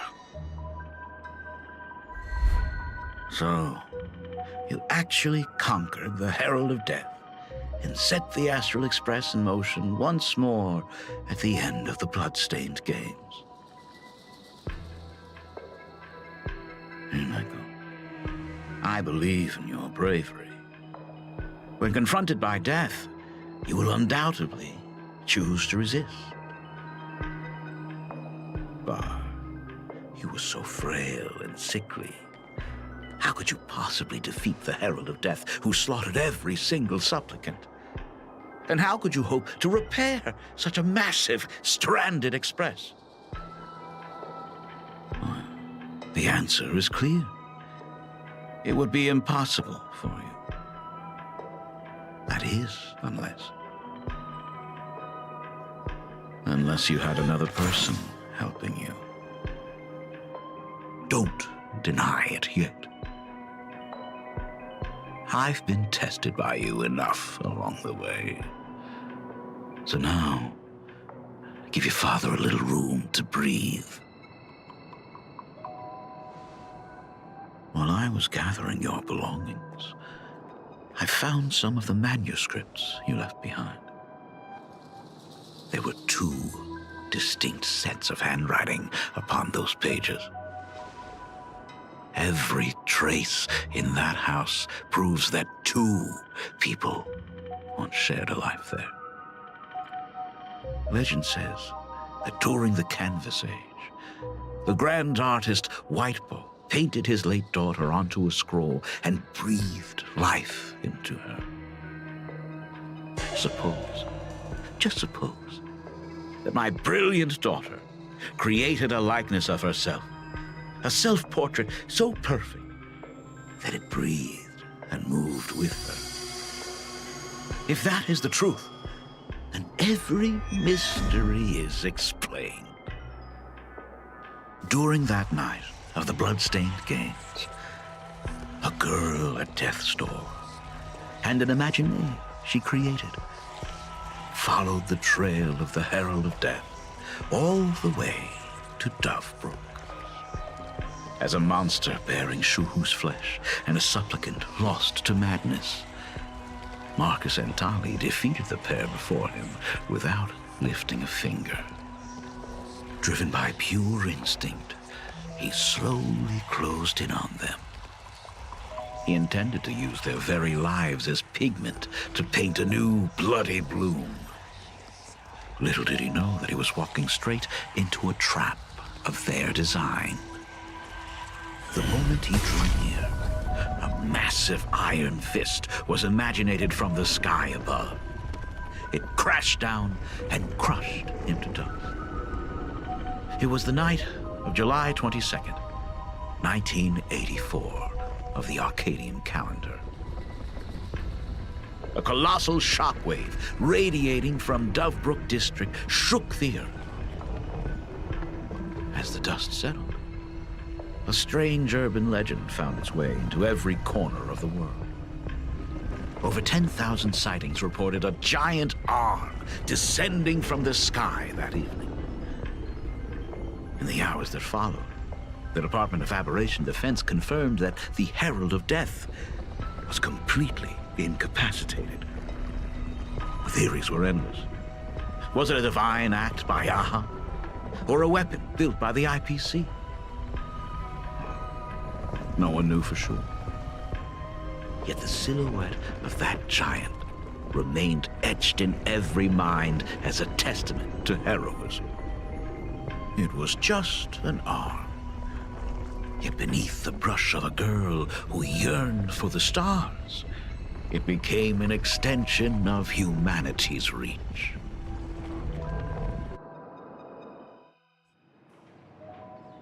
The girl achieved her dream, and the stars set sail once more. Truly a most romantic fairy tale. And now, unfortunately, I have to destroy this fairy tale myself. You don't believe me? I have no idea who you truly are. But that little girl who longed for trailblazing, my frail and sickly daughter.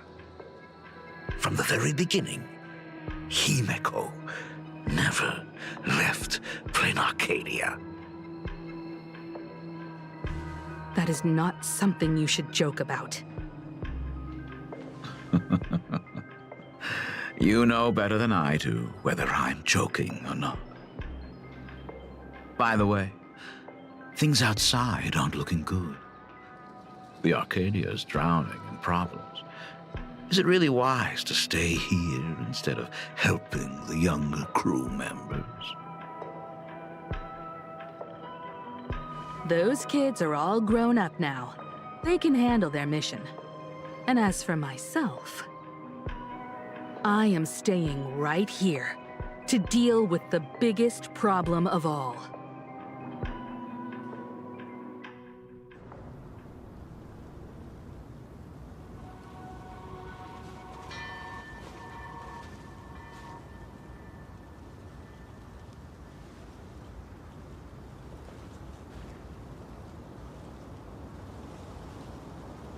Are you intending to stay here until the outcome is revealed? It might take forever for him to return, or he might never come back at all. Or maybe, if I just complain and say, I wish Blade were here, he'll just show up. Anyway, it was his choice. We already said our goodbyes. Thank you for staying with him until the very end. Now, it is time to deal with your matters. Gray-haired boy, you seek me out with her token in hand. What is it that you desire?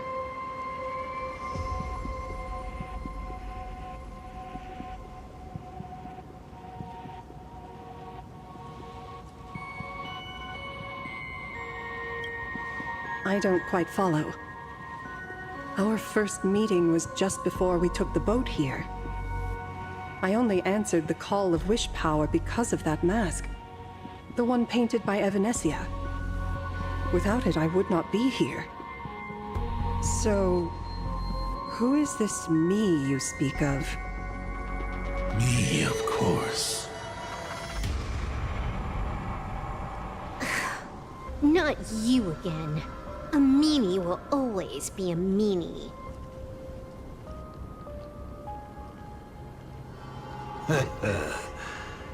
Misfortune and I share one thing in common. We both enjoy dropping in uninvited. A reunion after 1,000 years. Graphia, it has been a long time. Asat Pramad.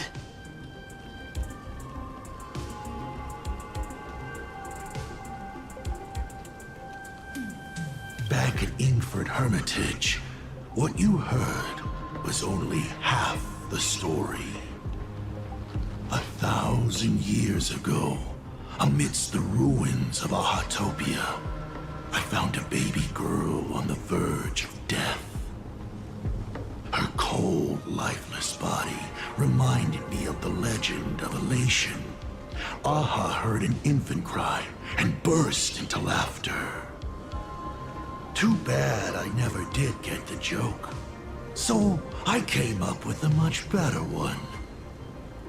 I infused that child with the power of destruction, giving her the rebirth of a Void Ranger.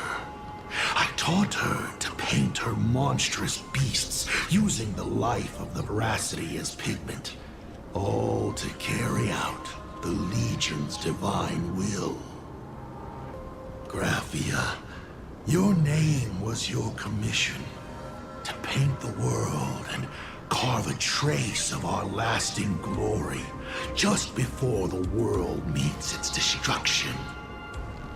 You were doing so well, right up until you saw that express crash. It gave you ideas, Graphia. Unrealistic, foolish ideas. Since that day, I have had nothing to do with you or your destruction. Your failure began the moment you tried to destroy the Express. All you did was turn the spirit of the Nameless into a rallying cry for rebellion. I took the power you forced upon me and used it to save the innocent. You commanded me to record the end of worlds, but instead, I created a sanctuary. So, you think putting on a human mask makes you one of the Trailblazers? How amusing. Look at yourselves. That weathering curse is still eating away at you and your kin. It is the inescapable price for being a child of destruction who dares to betray her fate. World and canvas, a total disaster. Yet you still try to dress it up as a victory. Do you know why I haven't spared Ahatopia a single glance for an entire millennium? Because you bore me.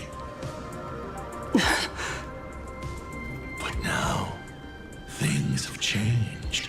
Someone far more interesting than you has returned. And unlike you, she is the real deal. A genuine Nameless. That is why I have returned. Simply to tell you all this. Himiko? I've had my fill of this drama. Now, I'm dying to see how your face handles my fist. For 1,000 years, I have painted them over and over again. every innocent life you extinguished during the Sind Earth Age. Tell me, Asat Pramad, are you prepared to face their fury? I have more important things to do than linger here. But this little parting gift of yours? Why not let them have a taste instead? Come forth. Demonstrate your defiance.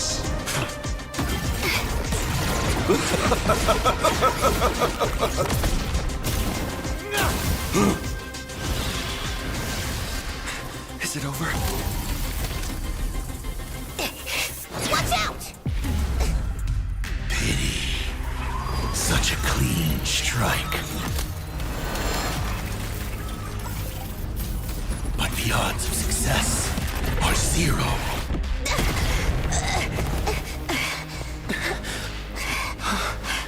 The restraint check failed? A 1 in 10,000 chance. The moment I cast the dice, the outcome is fixed.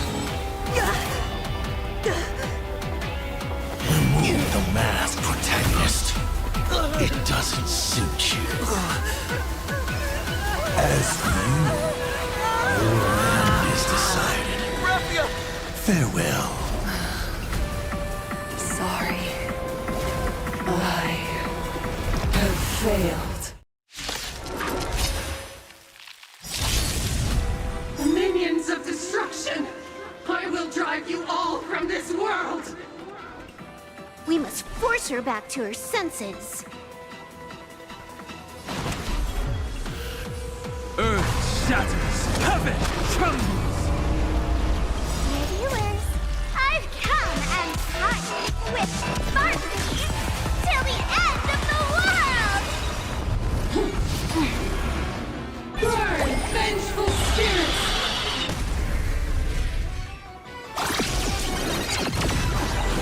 Do we have to go full force? Of course not. That is exactly what that Mimi wants. Unlimited firepower!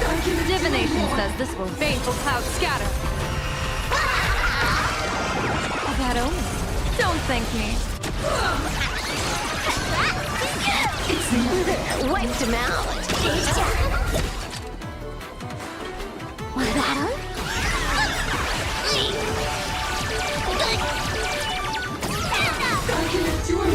Next round, real gaming.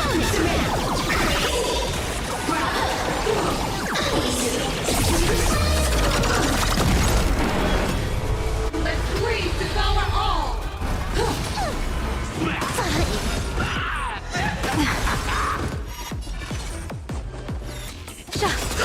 People always say, observe the heavens with my divinations. Best of luck. An explosive start. This is Hawkeye. Document Turbo!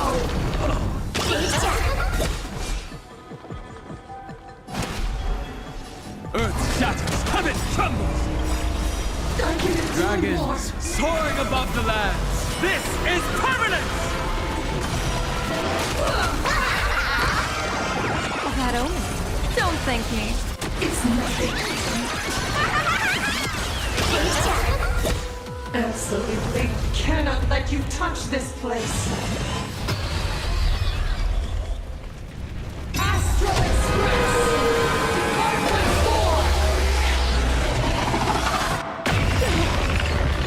4! We need to finish this fast and catch up to Asat Pramad. Looks like I have to use level 999 one more time. No need for that. If a sword is needed, let it be mine.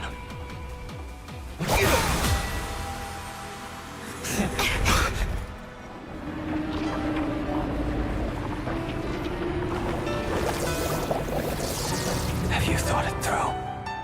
What defines a blade?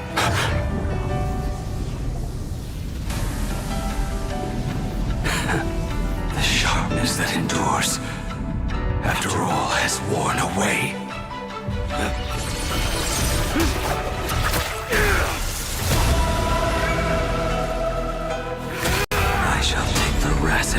my forge, and abundance as my iron.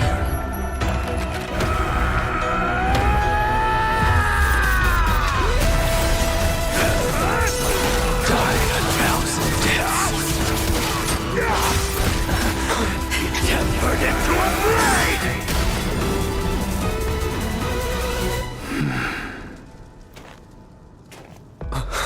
What? Not even a welcome back?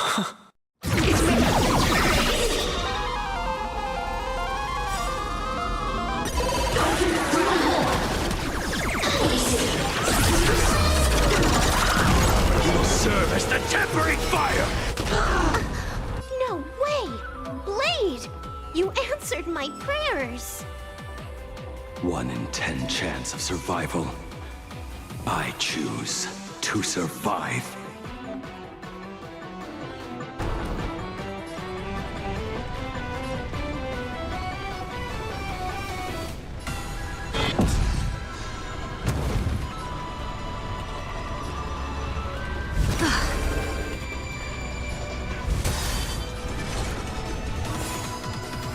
Stars favor us.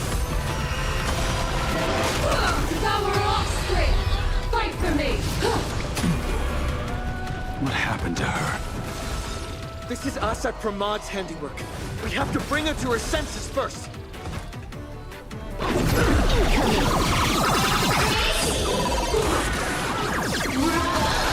It's nothing.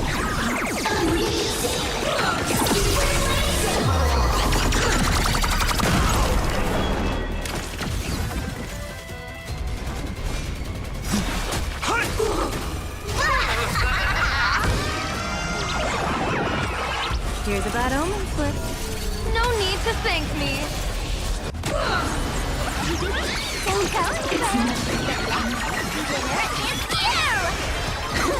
Wipe the floor with them. Burn this broken shell. You will serve as the tempering fire!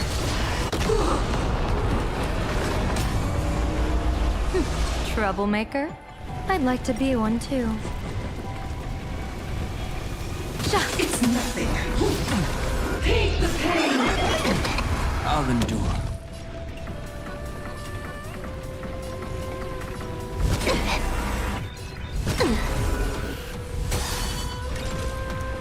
Let me teach you some moves!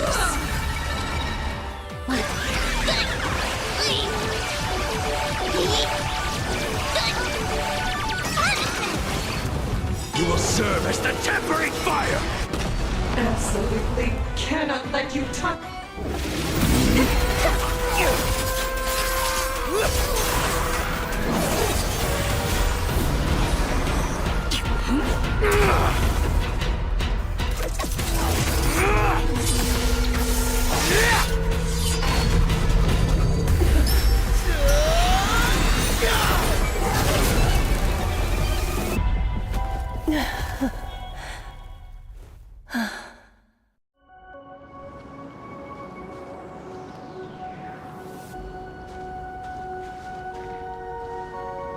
I hope I am not too late. Are you kidding? Your timing is impeccable, Blady. But isn't this a bit much? How did you even change outfits? What happened down there? I used the Leviathan's maw to imprison Shuho. But that doesn't matter. What matters is that you made it out alive and got the job done. Not yet. I have made a decision. This time, I will stay and become a supplicant. I am joining the Phantom Moon Games. What? You're going to stay here and poke your nose into this world's business too? Let us settle this first. Are you okay? Thank you. All of you.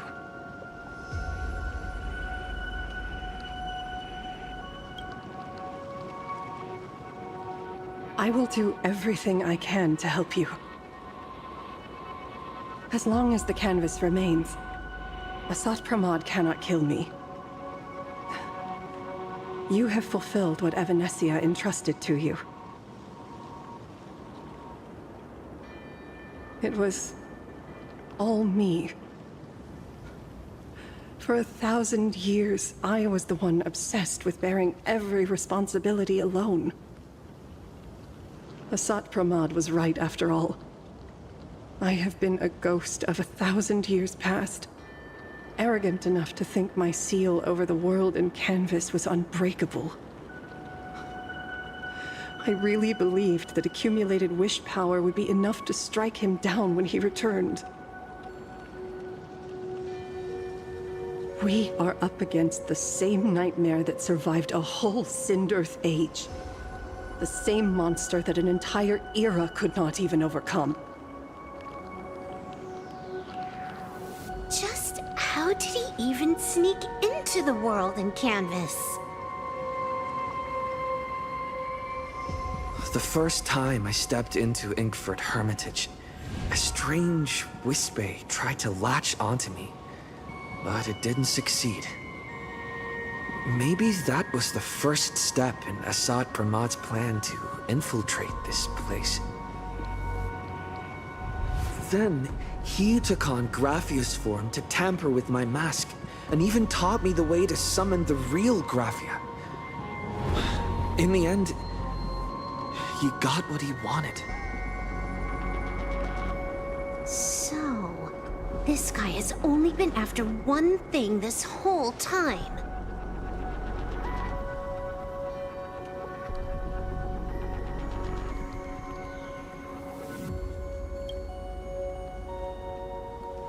And to awaken the husk of the veracity, we need to leave this place as soon as possible. The giant maw that swallowed me is starting to stir. But he mentioned he had something more important to do. What is that even supposed to mean? He has so much on his plate, no way he can split himself into pieces and handle everything at once, right? 1,000 years ago, the demon lord from beyond invaded Ahatopia. The power he unleashed was beyond all comprehension. He could appear in places thousands of miles apart at the exact same time, as if he possessed countless incarnations. What? He said he was meeting a genuine nameless. Himiko! She's in trouble!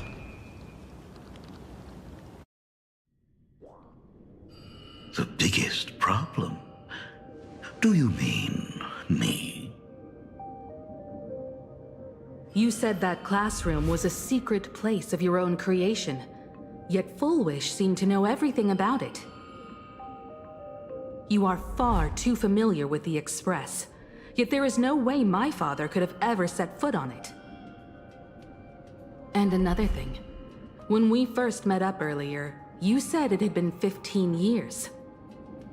But my father clearly left much earlier than that. Your story is riddled with holes. Or rather, you never even intended to pretend. You are the only person I can never seem to lie to. And about that last point, it was just a slip of the tongue. Stop this pathetic act. You are not him. You who dare to impersonate my father, show your true self. It seems our pleasant little father-daughter chat has come to an end. Buying time, keeping me pinned down. Oh, you played your part well along the way. If I proved to be more dangerous than anticipated, you would be right there to shield your companions. But, Navigator, you still overlooked one possibility. The most fatal one of all. Why don't you try to guess at what exact point did I take Ryosuke's place?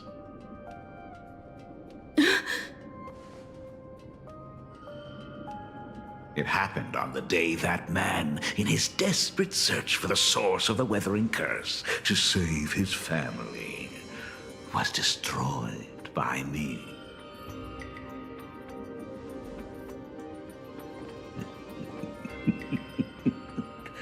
That year, Himeko was 6. At her mother's funeral, she met her father for the first time. You are lying. I have told you only one lie in all these years, my dear daughter. Nice to meet you. I'm your father, Ryosuke. All that effort, all those years spent by my side. What are you really planning? Even I find it hard to tell what goes on in this head of mine sometimes. But now, as I look at your face, at that exquisite expression, it all makes sense. I had so much fun playing a father. And the best part, that was not even the most fun I have had today. Hey, can you hear me? Someone who looks like a Sapramod just showed up at the tavern. We are under attack by Asad Pramad. Dan Heng and I will do everything we can to cover Yao Guang. I've played along this far, so why not make it interesting? Let us add a dash of red to our little opening act. You have proven your theory by tearing off the mask of Ryosuke. As a courtesy, it's now time to strip away your disguise. The ugliest lie of the Trailblaze. The truth that has been hidden for 15 years. When the Phantom Moon is full again, I will be there as I have promised. I will come back with so many stories to tell you. The girl looked up at the stars, but in her heart, she was terrified of setting out. She was afraid of the universe, and even more, she was afraid of the weight of responsibility. In the end, she'd left her wishes to someone else. As for her, she chose to lie in a grave and stay in the Arcadia forever. Ryosuke's daughter, Himeko, is long dead. When she saw how vast the stars really were, she ran away. Just as the Trailblaze will always converge with the destruction, culminating in awe-inspiring obliteration.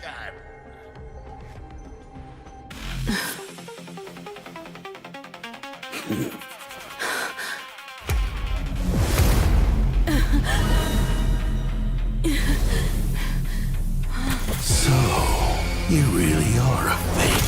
Right back at you.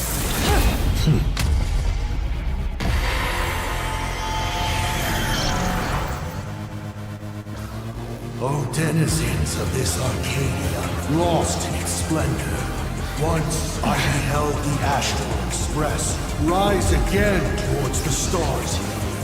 Since then, you have known 15 long years of unbroken peace.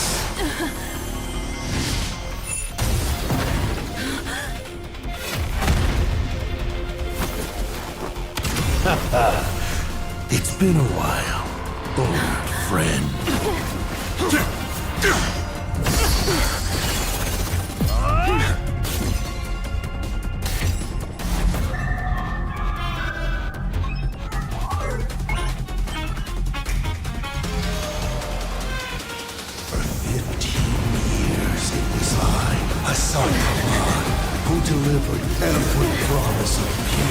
this Arcadia in advance. Now, please indulge in these long overdue surprises.